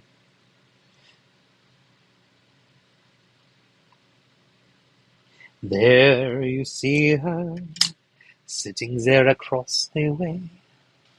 She don't got a lot to say, but there's something about her. And you don't know why, but you try, dying to try. You wanna kiss the girl. Come on, focus. Yes, you want her. Look at her, you know you do. Possible she wants you to. There's no one way to ask her. It don't take a word, not a single word. Go on and kiss the girl. Wow, wow, wow. Okay, you were lying about the vibrato, but you had me. Philip says that I'm gullible. I think he's mean. Okay, there it is. So that's above the bed, of course. So, I love the chat. Y'all are so fun. 11 hours. I am so bad at this. OMG, and from New Mexico, you get the Texas plains for like 3/4 of that trip. Yeah, not fun. Living in Houston makes Austin feel so small, though. I'm sure. Isn't there a con in Albuquerque? Yes, there is. When is that one? It was in August the first year, and then was it later the next year? I can't remember. You tell us, expert. We all need to make a trip out there sometime. That'd be fun. Sha-la-la-la-la-la, don't be shy. Like the boy too shy. Ain't gonna kiss the girl. He gonna miss the girl. Got to kiss the girl. I don't remember all the lyrics to that song. I'll have to look that one up again. And or just watch the movie one more time. It's been a long time since I've seen Little Mermaid, the animated version in particular. We probably rewatched it before we saw Halle Berry's version, though. So, the live action, which was really good. I liked it. Except, I loved Melissa McCarthy. I think she did a great job with it. And I think it was a missed opportunity to have a drag queen play that role. The original Ursula was based off of an iconic drag queen, Divine, and wasn't played by a drag queen, but they based so much of her personality and mannerisms and look and everything off of her. And yeah, that could have been a really fun opportunity. And now our world is so wild with anger and frustration and lies that I don't think that would ever happen. It also would have been yet another perfect example of how drag can be perfectly safe and fine for kids. Like, this world that we live in that is so stressed out about stuff that's not true, it's not factual. Anyway, that's a rant I could go off of for sure, but I won't. Okay, this is a newer to me part too. I feel like I've seen this where we get like this side and the other side connected together, but I don't feel like I've seen this part before. Have y'all? Let me see if I can get it to focus. Whoops. Let's do this. There we go. So it's like that undersided curve. It's got 4 studs on top, so it's like a square type shape. But it makes for a nice little, nice little flip up here on the back. Goes up.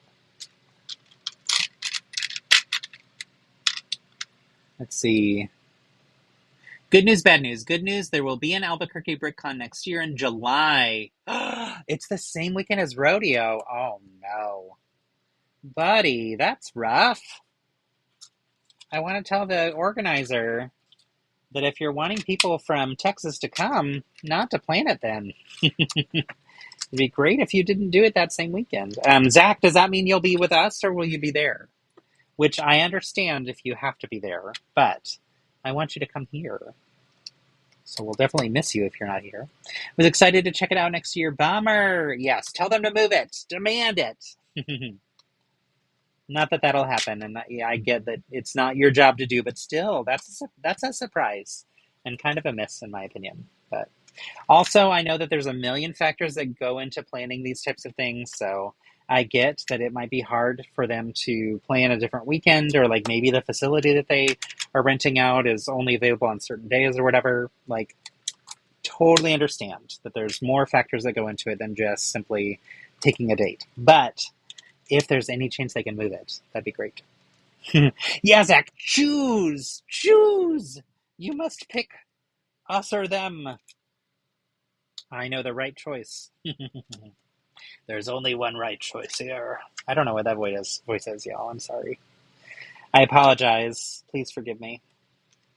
Please forgive me. That's a song by Pink. Okay. And then we're getting some fun pink detail using some of these guys. Speaking of pink. So these will be nice on the outside here. Go across, up and down. It almost makes like bunting for the wedding.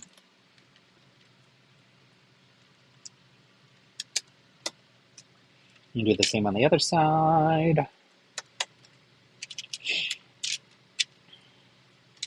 Who are some of y'all's favorite musicians?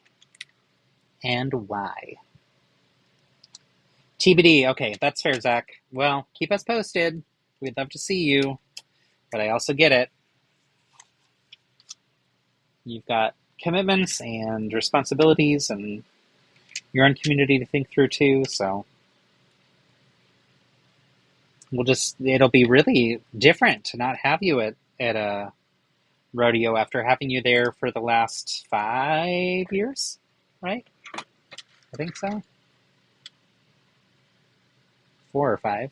Pretty sure 5, though. I think we met in 2021. Is that right?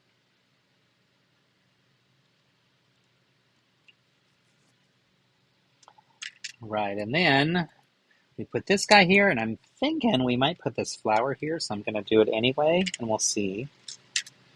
But, and then these clips are probably going to clip on these guys, I guess. Oh, look, I was right. Also, we get a little bubble moment in the middle of that flower. So, taking it from overseas to underseas. And also, this goes behind it, and I did something wrong. I actually jumped the gun. So we put these on first, then we put this on, and then we put on the flower and the bubble. Here we go. Much better. Flip it around. Wicked Witch.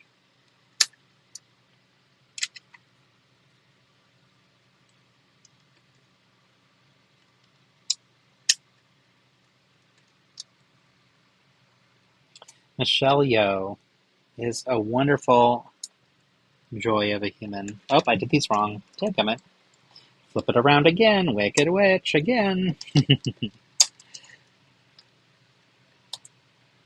There we go. Okay, so now these are in. Oh, man. Dadgummit.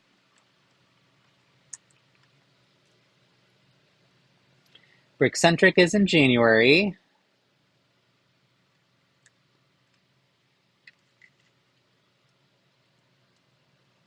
Yay! I'm glad you're going. That's good. That is one that Philip and I plan to be at as well. So hopefully we will see you there.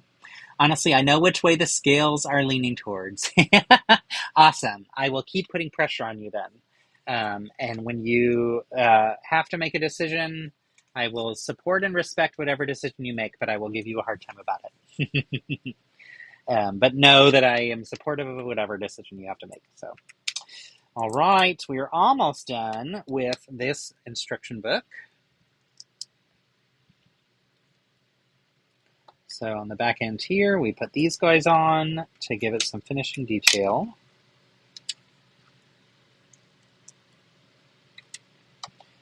And one thing that hasn't shown up, oh, here we go, is the dog. So I'm going to put the dog here. It shows him on the bed, but there's no studs to put him on the bed. So, ta-da! We did it! Now, let's move on to the next bag. Oh, and interesting, on the back of these instruction books, this one has 2. I'm guessing the first one had 1. I'm guessing this next one has 3. So that tells you what order you're supposed to do them in. Yep, the first one had 1. Fun, fun! Let's get on with bag 5, shall we?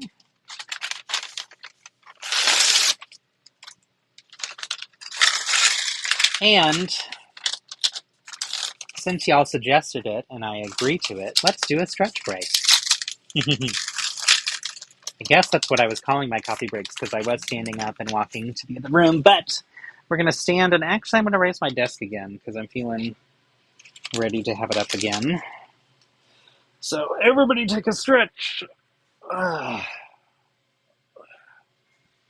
Check your posture. Remove the paper bags from the table.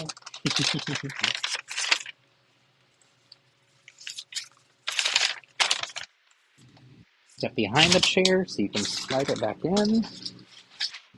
I expect you all to be doing these exact same actions too. Okay. Oh, paper bags galore down here.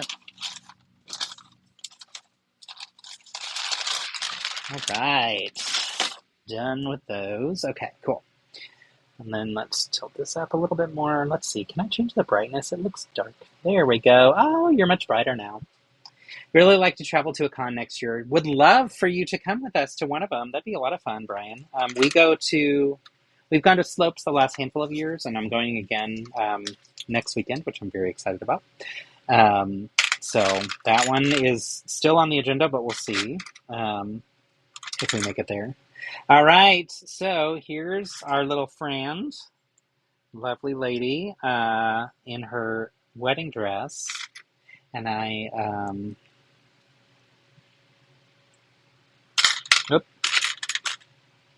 nope. Well, here's Eric's face.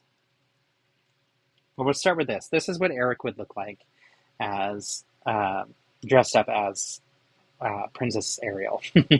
I think he's got a different vibe for him. I don't love the look. Let's switch it. Flip it and reverse it. There we go. Okay, she did her makeup much better than Eric did. So, much better vibe. There we go. Fun little skirt details. I'm liking that this is the bubble round type bell-shaped skirt or dress. So I think this works really well for sure. And I think that this is, exactly what we talked about with our friend Belle earlier. So also we get this fun little ditty. So she gets a little crown. Yeah. All right, and now for the ever so handsome Eric.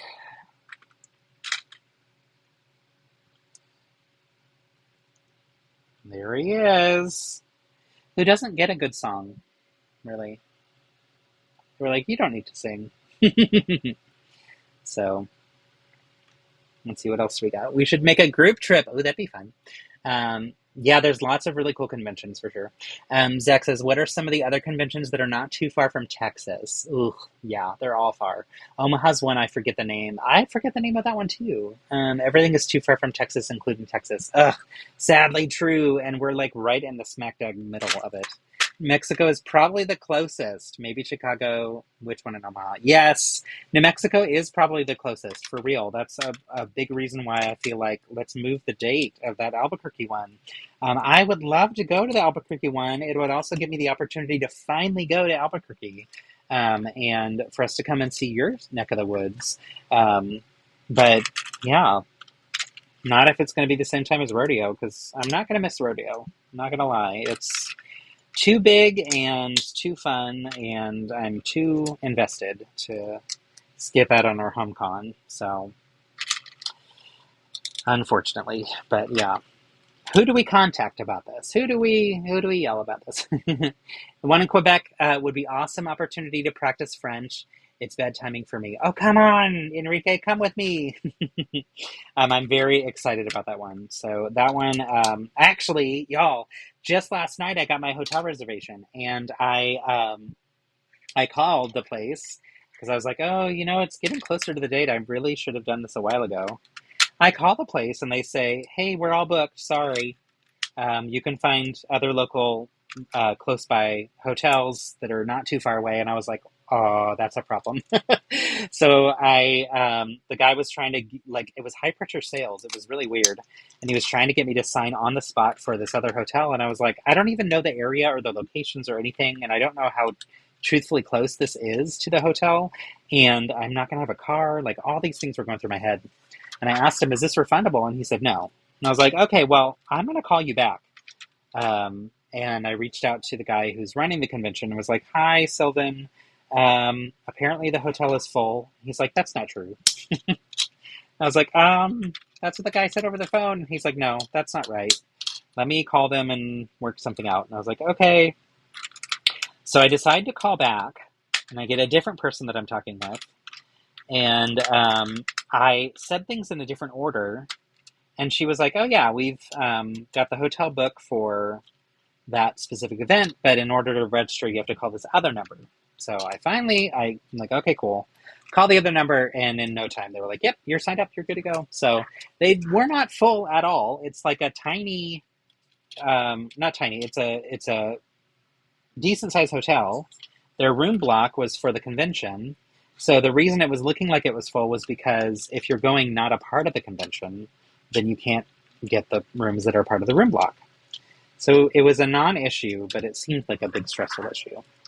And they speak French and English, and so I think there was a little bit of a language barrier that was, I was misunderstanding and they were misunderstanding me, that resulted in us being confused.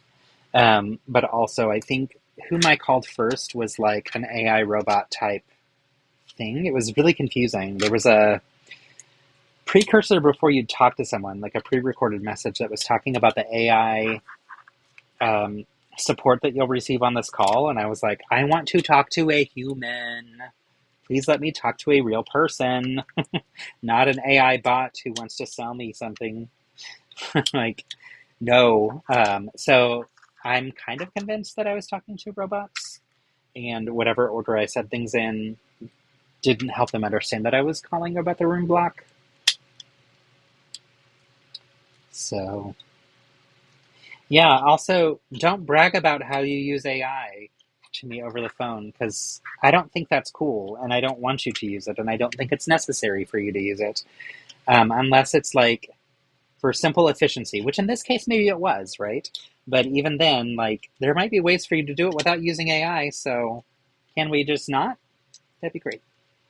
All right, here, just like in typical Disney princess build fashion, we have our little spinny mechanism to let them dance. So, leave room for the baby Jesus, or leave room for the Holy Spirit. I think that's what we used to say in high school. Shall we dance? Bum ba-dum, ba-da, da-da-da-da-da-da, bum ba-dum, ba-da-dum, bum ba-dum. Cute. And this is going to go on the front. Uh-oh, gotta move the dog. Move, dog! This is going to go on the front here. Aha! Now the treasure is even more guarded. So now when we're looking at it, this little plate tile also covers up the hidden treasure. So it's a little bit more hidden now. I know I gave it shade before. Maybe it's not as bad as I thought. And then the best part that happens on every single boat that you ever go on is the water slide. Because this makes perfect sense. Let's go to a wedding where we have a boat where everybody's getting married and there's a water slide. Because everybody's going to be dressed to the nines and ready to jump in the water, right?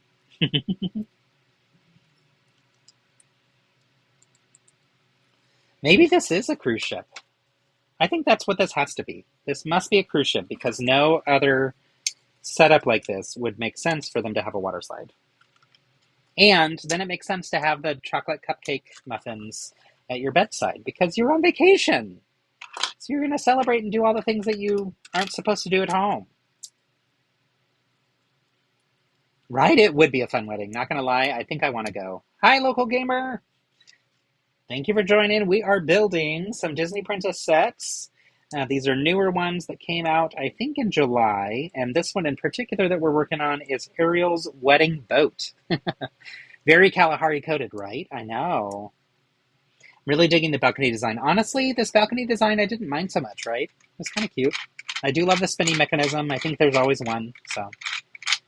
Omaha's Brick Day is awesome. Zach says, I'll contact you about slopes if you need any help for gables or something. I can help. Thank you, Zach. Really appreciate that. When do you get there? And where are you staying? We can also talk offline about this too if you'd prefer, but you've made me gain motivation to do a Lego set. Yay, awesome. Which set? Do you have any in mind? Ooh, okay, another really fun character that we get here. So in this bag, we get, so we had Sebastian and Flounder now. So to complete our duo, because there's always the two of them. And this little slide randomly connects here off the back. So you can get down into the water really easily because you need to slide down into the water, of course. Okay, I'm going to put the dog on the spinny thing so that he can spin as well. Yay! All right, done with instruction book 3. Let's go to the end instruction book and we will build bags 6 and 7 and include the Evil Queen, which I love that she's in this set. If I'm not mistaken, this is the first time that we get Evil Queen, Ursula, maybe not Queen, but Evil. Would we say she's a queen? Evil Queen? Or is she just evil? I feel like she's a queen, but, you know. Anyway, we get Ursula as Ariel, which is fun. So remember how in the movie, Prince Eric, falls in love with this beautiful redhead that he meets on the shore that can't speak. And he completely falls for her and all of a sudden sees her as a brunette and thinks everything's normal and doesn't think anything of it. He's perfectly fine with the fact that her hair color completely changed and she looks a little bit more sinister for some reason in her eyes. Vanessa, her human disguise. Yep, here she is. Y'all look at her. She is clearly a witch. She's clearly evil. Come on, Eric. Pay closer attention to the girl that you're supposed to be marrying, the woman that you're supposed to be marrying. Like, how did you miss the signs? I'm going to do the Northern Lights diorama. Nice! That's a fun one. I haven't done it myself, but I've seen the build, and it's beautiful. If it's the one I'm thinking of, anyway.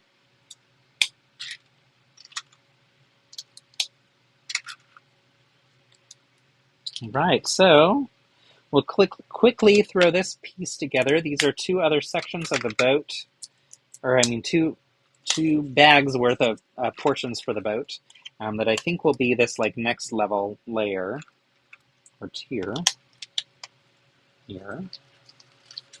Disney princes aren't known for being observant. Clearly, that is very true. I need an Ursula upscaled minifig. Oh my gosh, we need an Ursula upscaled brick built character. That would be so cool to have. I would love to build a brick-built Ursula. How do we make that happen? Hey, Lego!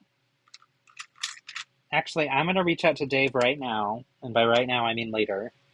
And I'm going to say, hey, I know you're not on the Disney Princess team, but we had a conversation during my live stream today, and this came up, and you need to make sure that it happens. Thank you. And he'll say, well, just get a job at the Lego group and do it yourself. Actually, he probably won't say that, but that would be so fun. I would love that. Now it's like making me want to do that as a mock, which that would be a very, very challenging mock for me, which makes me want to do it even more, to be honest. So thank you for giving me more work. Jerk. I got to go pick up my son. Yay! Tell him hello and that we hope his first day went well.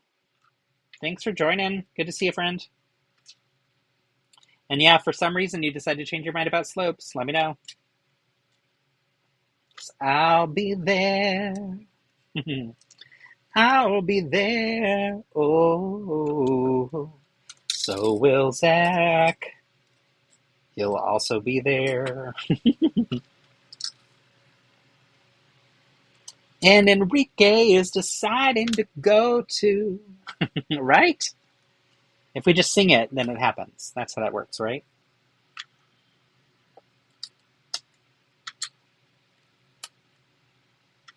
Let's see.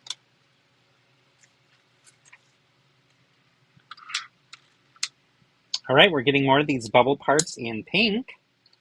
So it's the bright pink color. That little bump. It's fun here. Let's see, what else do we have? Oops, it didn't go on though. Let's try that again. I've actually found these to be a little bit tough to stay on. I feel like I push them on and I think they're on, but they're just like partially on and then they fall off. And I've had that happen enough times that I think I just need to pay better attention to what I'm doing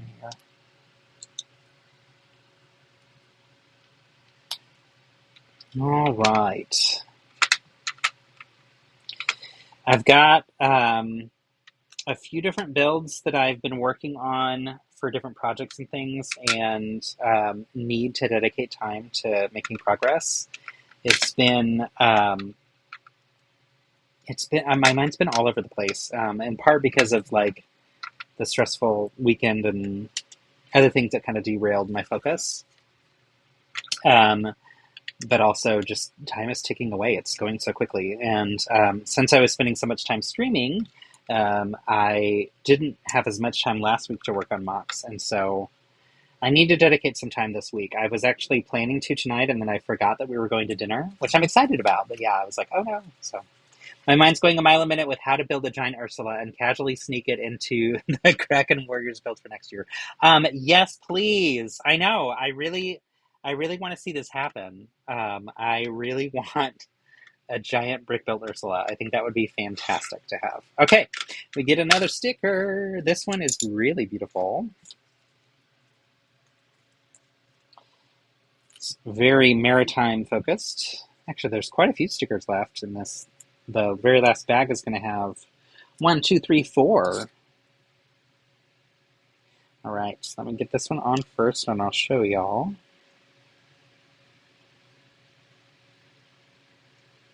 Okay, so take a look at this. That's pretty cool. I like that. And it's going to go on here. For whomever is steering this ship, most certainly Vanessa, and she's steering it into oblivion. Look out, everybody, on this wedding commute. All right, here we go with the final bag.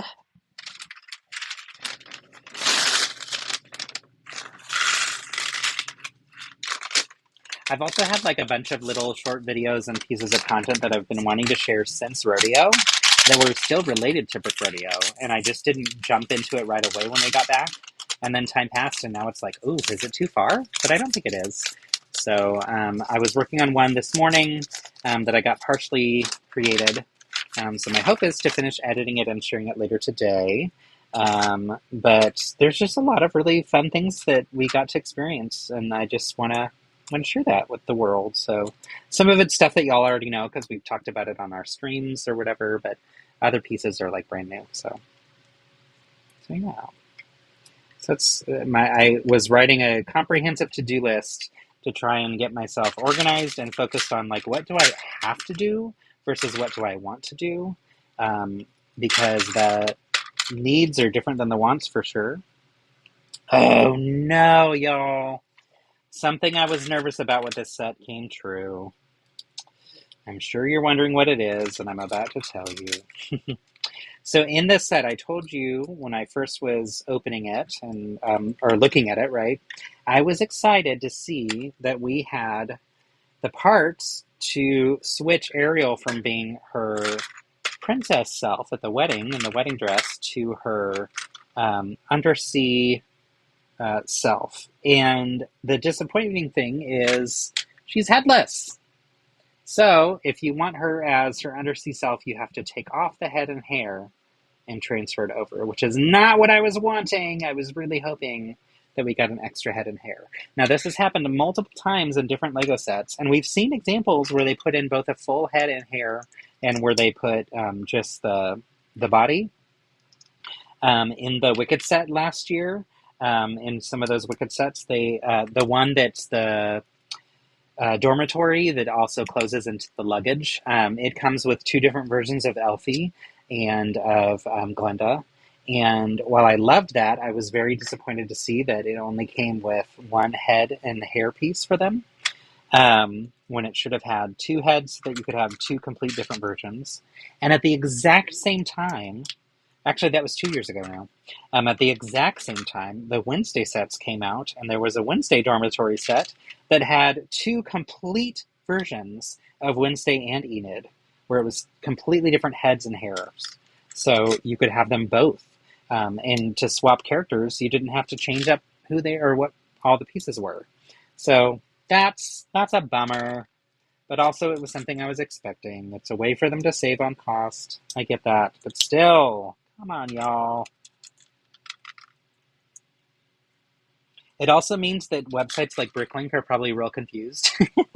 Because it's like, well, this set comes with this many minifigs. Like, do they put it as a half minifig? And which one gets the head and hair versus which one doesn't? How do they list those things? I'll have to look and see how they did it for this set. Okay, this is... I seem to be missing a piece, which I'm sure is not a missing piece, but just like a misplaced, hard to find, buried... Here it is. Got it. Got it. No worries. Nothing to be afraid of. All right. So... these now go back here and here. So I think this will be the entrance to the water slide. Again, this wedding, though, I think it's a wedding that I want to go to be honest. I think that it might be a lot of fun. So, how obnoxious would it be if they're like, you have to come and you have to be in attire that is both appropriate for a wedding and also can transition into the water. So therefore, you need a tux or a dress that is waterproof. Like, what? What are you asking of me? This is too much. Okay, so this little guy is going to be on this little spinny thing here in the corner. And it's going to spin around to show two different mirrors. One that shows our dear evil queen and one that does not, which is fun. So let's put these stickers on and then I'll show you. But I'm liking this little fun feature. This has a lot of great play features, to be honest. And truthfully, what kid doesn't want a water slide at their wedding? Like, honestly, I say go for it. That's actually really fun. So, to be honest, I'm not mad about this. I think it's a fun idea. It also makes me think, like, what were the conversations, again, in the build room with the Lego team that was designing this, where the designers made the decision to add a water slide? Like, that's really fun. So, all right, so this goes back here. And you can see it's going to twist to where we'll have regular mirror, and then when evil queen Vanessa looks in, she'll see herself as Ursula. So, reminds me of when Posh Spice falls in the water and starts shouting for help because her dress is dry clean only. Right? I also love that reference. Thank you. Thank you for that gift.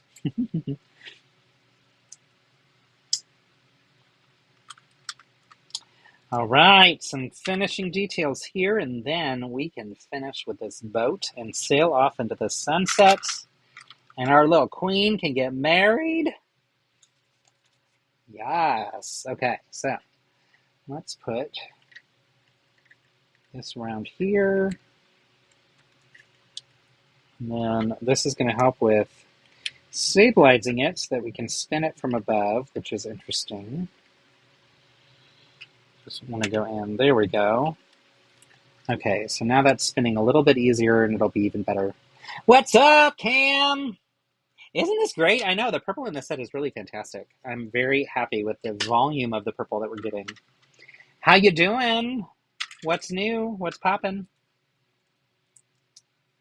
How's the weather in Orlando? Girl, we've been talking about how much we need a brick-built Ursula. My girl, let's do it. Let's do it. Shoot.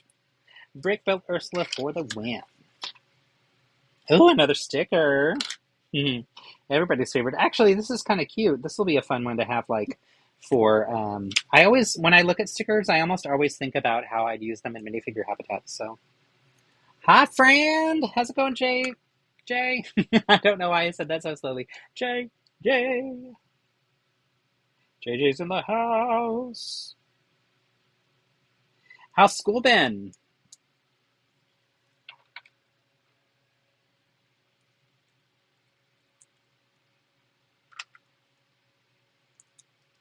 All right. Yeah, we're also getting this new purple with this, like, rounded piece. I like that, too.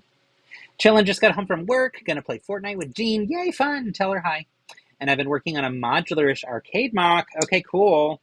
I've really wanted to do a modular arcade, and we have friends actually in our leg that did one once, and it was really fun to see their design. So excited to see what yours looks like. That's really cool.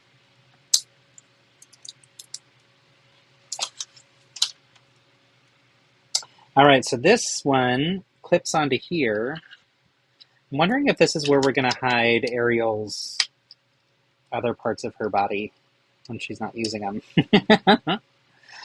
When she's like, hey, I think I'm going to stay as a princess. I'm not going to go back in the sea. Hope everyone's okay with that.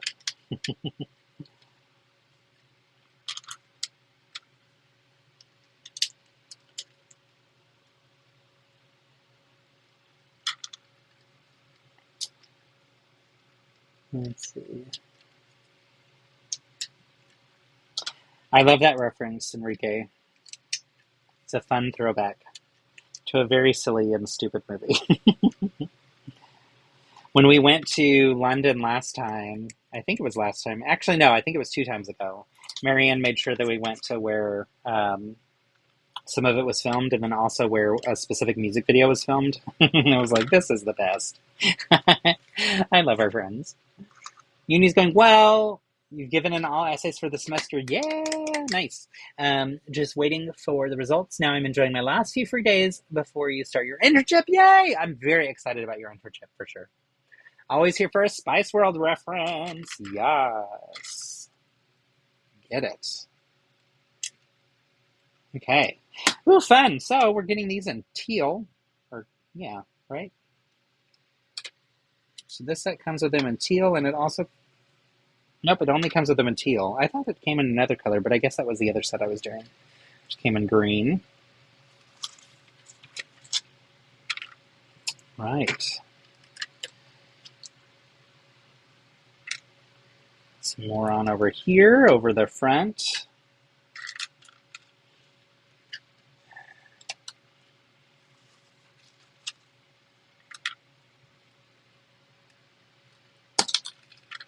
And we'll snap them all in place using some plates.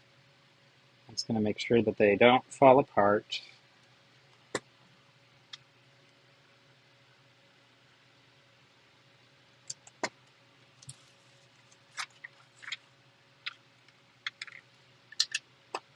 Okay. Getting closer to done. Your build challenge this month would make for a really cool activity to do in the library. Oh, I love that. JJ, if you do that, will you please send me pictures and things? It might be fun to like share a fun story about how, or like a reel on Instagram about how you use that with your people at the library. I would love that if you feel comfortable with that. So let's chat about what that could look like if you're comfortable with it. Also, zero pressure. If you just want to do it as your own activity, that's cool too. But I'd love to be able to share how our build community expanded to your library because you're so cool. It's really fun. All right, so this is the last sticker. It's the last sticker. Little mermaids. That's cute. With an E for Eric. Does this line of Friends builds have a signature color that matches the prince's? I don't know that it does, but we are getting, like, Vanessa has the same purple in them, and on Ariel's dress, she's got the teal turquoise. So there's that vibe, and then we also have, trying to see about, let me look at the others real quick, too. The Beauty and the Beast one uses the light purple, like the original light purple color, and nothing that I'm seeing there for her. The Rapunzel one has the yellowish orange and yellow colors for the lanterns. So that feels like a signature color there too, but yeah, I'm not sure. Do you mean on the box or do you mean in the set? It's a fun question.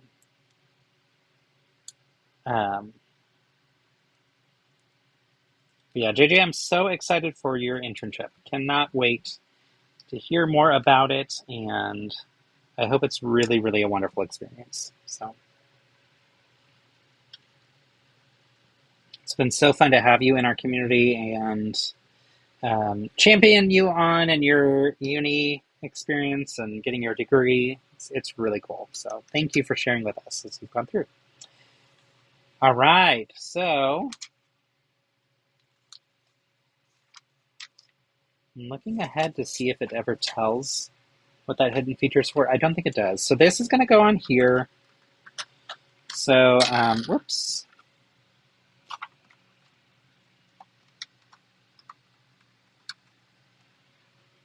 All right. Here is our final boat build. The very front has a spinny area where they can also replay the "Never Let Go, Jack." When we go this way, you can see the side view. I think it's actually, let me move myself off the screen. There we go. Has a very nice, beautiful facade to it, I think. When we flip it around this way, you can also see that water slide that's going off the side too. And then this section has this spinny little mirror that has regular mirror or Ursula for when evil Queen Vanessa is there looking in the mirror. This one opens up like this, and then here, I'm guessing, is where we take the rest of the mermaid body and throw that in. And in the picture, it shows a little dancing couple, and then the ship in a bottle, which is fun. We've got the fun little spinny wheel here too, of course. And then this pops up, and we can see there's the bed down there with cupcakes right on the nightstand, of course. The bed pops open to reveal a dingle hopper and a machete. So all appropriate bedding things that you would need to have handy. So you have your cupcakes before you go to sleep. And then this all connects here. And now we look at this little guy too. We have King Triton on his little chariot of water, which is super fun. So pretty fun. I do like that we could swap out the face and the hair as well on this evil queen too. So there's a headless mermaid in the body in the closet, right? It's kind of like skeletons in the closet. So, all right, just a moment. I will be right back. Let everybody take a quick coffee break.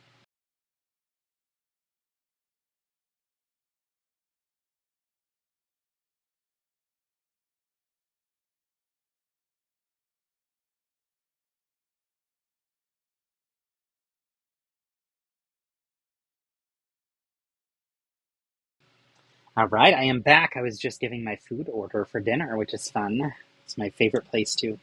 So let's just play this out. Let's see what happens. So we know that, well, first off, let's take a look at Evil Queen in Vanessa in her outfit, because there's something very important for you to see. If I can get it to not focus on my shirt. Come on. Focus on Evil Queen Vanessa in my hand. There we go. Look at her necklace, y'all. Look at this stuff. Isn't it neat? Wouldn't you think my collection's complete? That's not the song, though.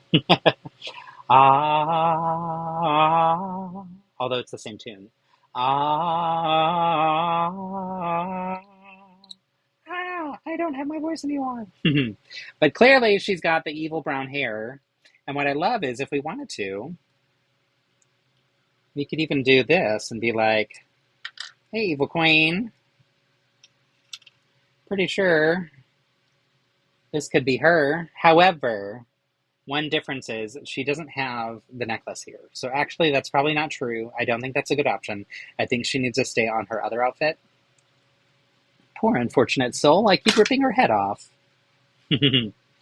Yes, she needs to stay in this outfit because of the necklace, which is very key and very crucial to her role and character. But we've got Princess Ariel, right? Which now it won't go on her neck. There we go. We've got Princess Ariel, and then we can be like, girl, you belong in the water.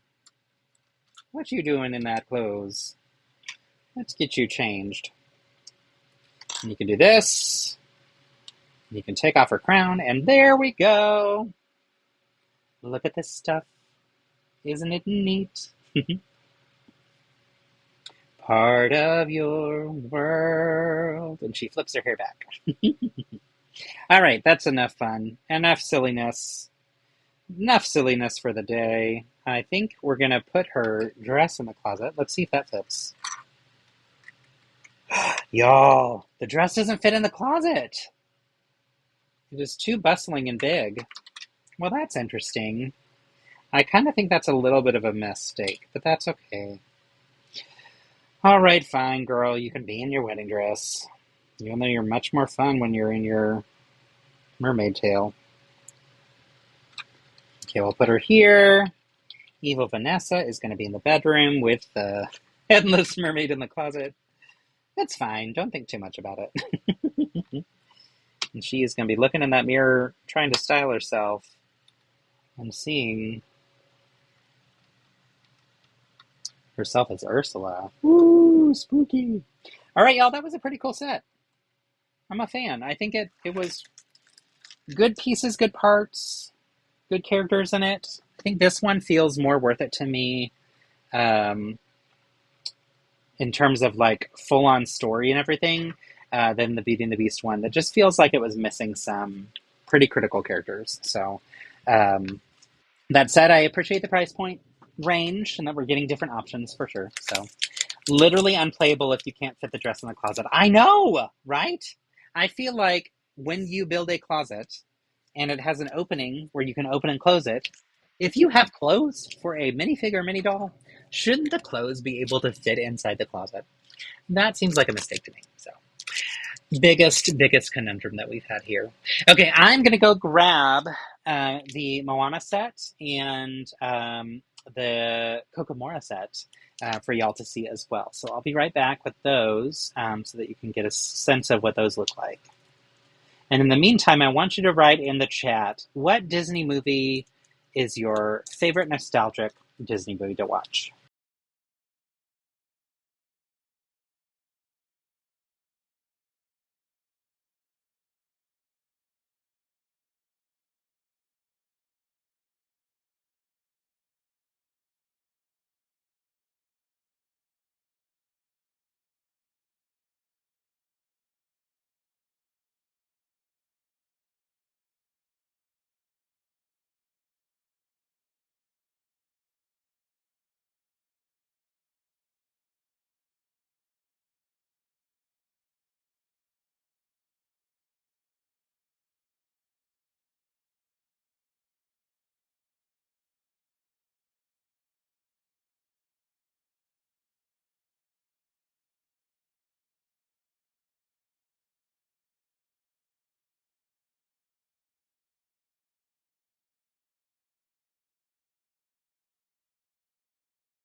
All right, I'm loving seeing some different answers come in and how they're also different than mine too sometimes, which is fun. Let's see. Okay, where's my camera? Here we go. Okay, I brought some other things to show y'all. This is like show and tell with my friends. Okay, let's move out this princess. Come on, girl. Get out the way. Here is the little Moana set that also came in this wave. This one, like I said, Philip built, but it comes with Moana and Pua.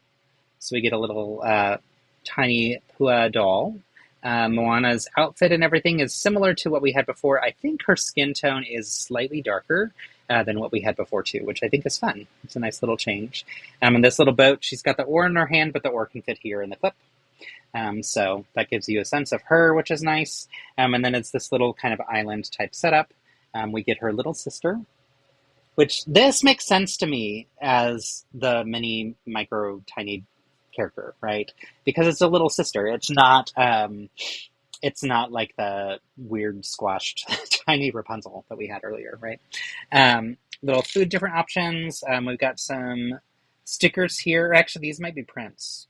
I think these are printed bricks, but it's fun because they're the printed bricks that show the stories that they were all being told by the like head teacher type person in their like school in the first movie, which is a lot of fun. So cute little build. It's nice. It's a little tiny one. I know there's a huge amount of love for Moana, so I think this was a good win.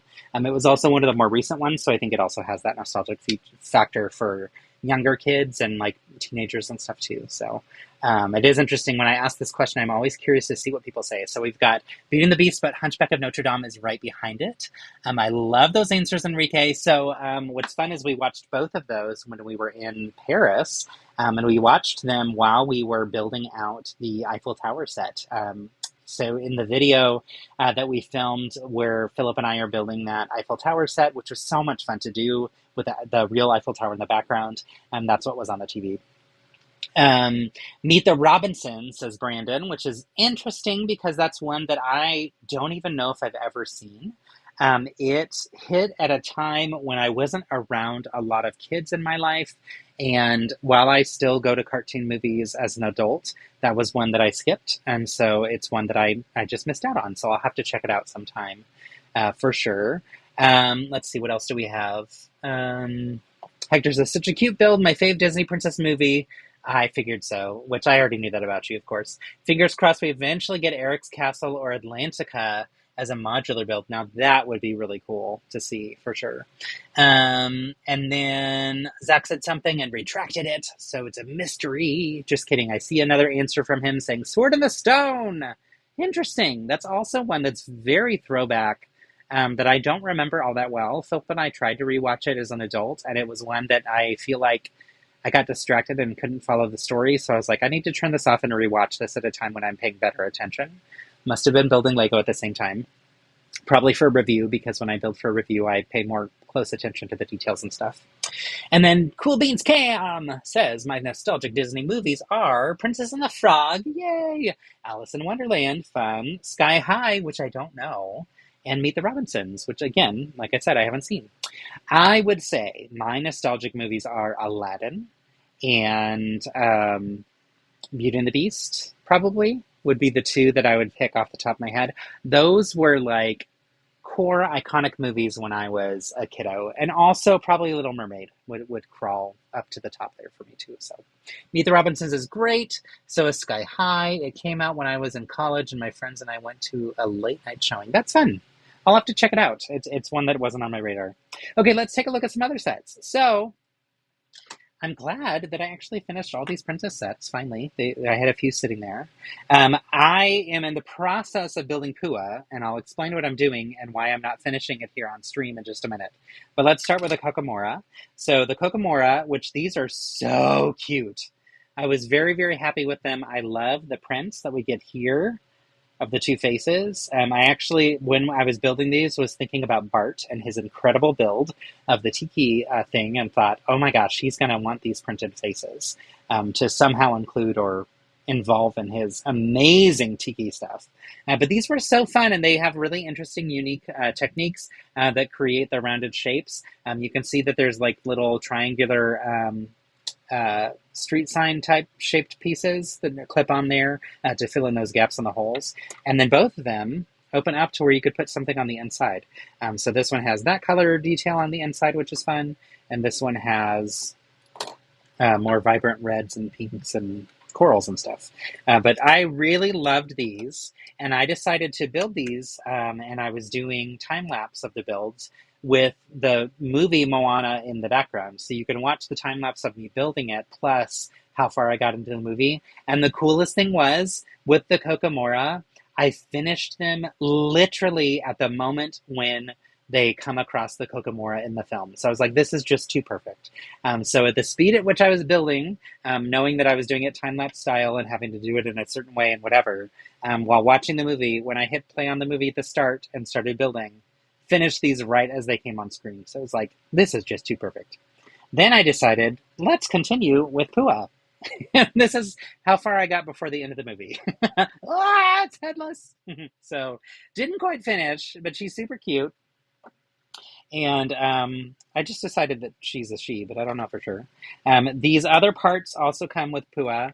So we start building this adorable crab, which was actually really fun. And I loved building up a little hermit crab shell for it. It was an interesting build technique to create the spirals and such. So, and then of course the little clippy hands. And then also this little bit of plant. So this bit of plant goes over here, I think. No. Yes. I think this bit of plant goes here. And then I think this guy is supposed to attach maybe here? I don't quite know. I'll have to figure it out. But yeah, they basically attach over here, and then Pua, once finished, will be here. So I decided not to finish it because I'm going to start Moana 2 and continue working on Pua and figure out how far into Moana 2 do I have to go before I'm finished with her. So I'll work on those eventually, and then I'll get the reel up that shows the whole process of building them because it was a lot of fun to do with time-lapse. So I wore out my Aladdin VHS. I love that so much. Those Disney VHSs were so key to our nostalgic, like, growing up experience. Yeah, you and I both, for sure.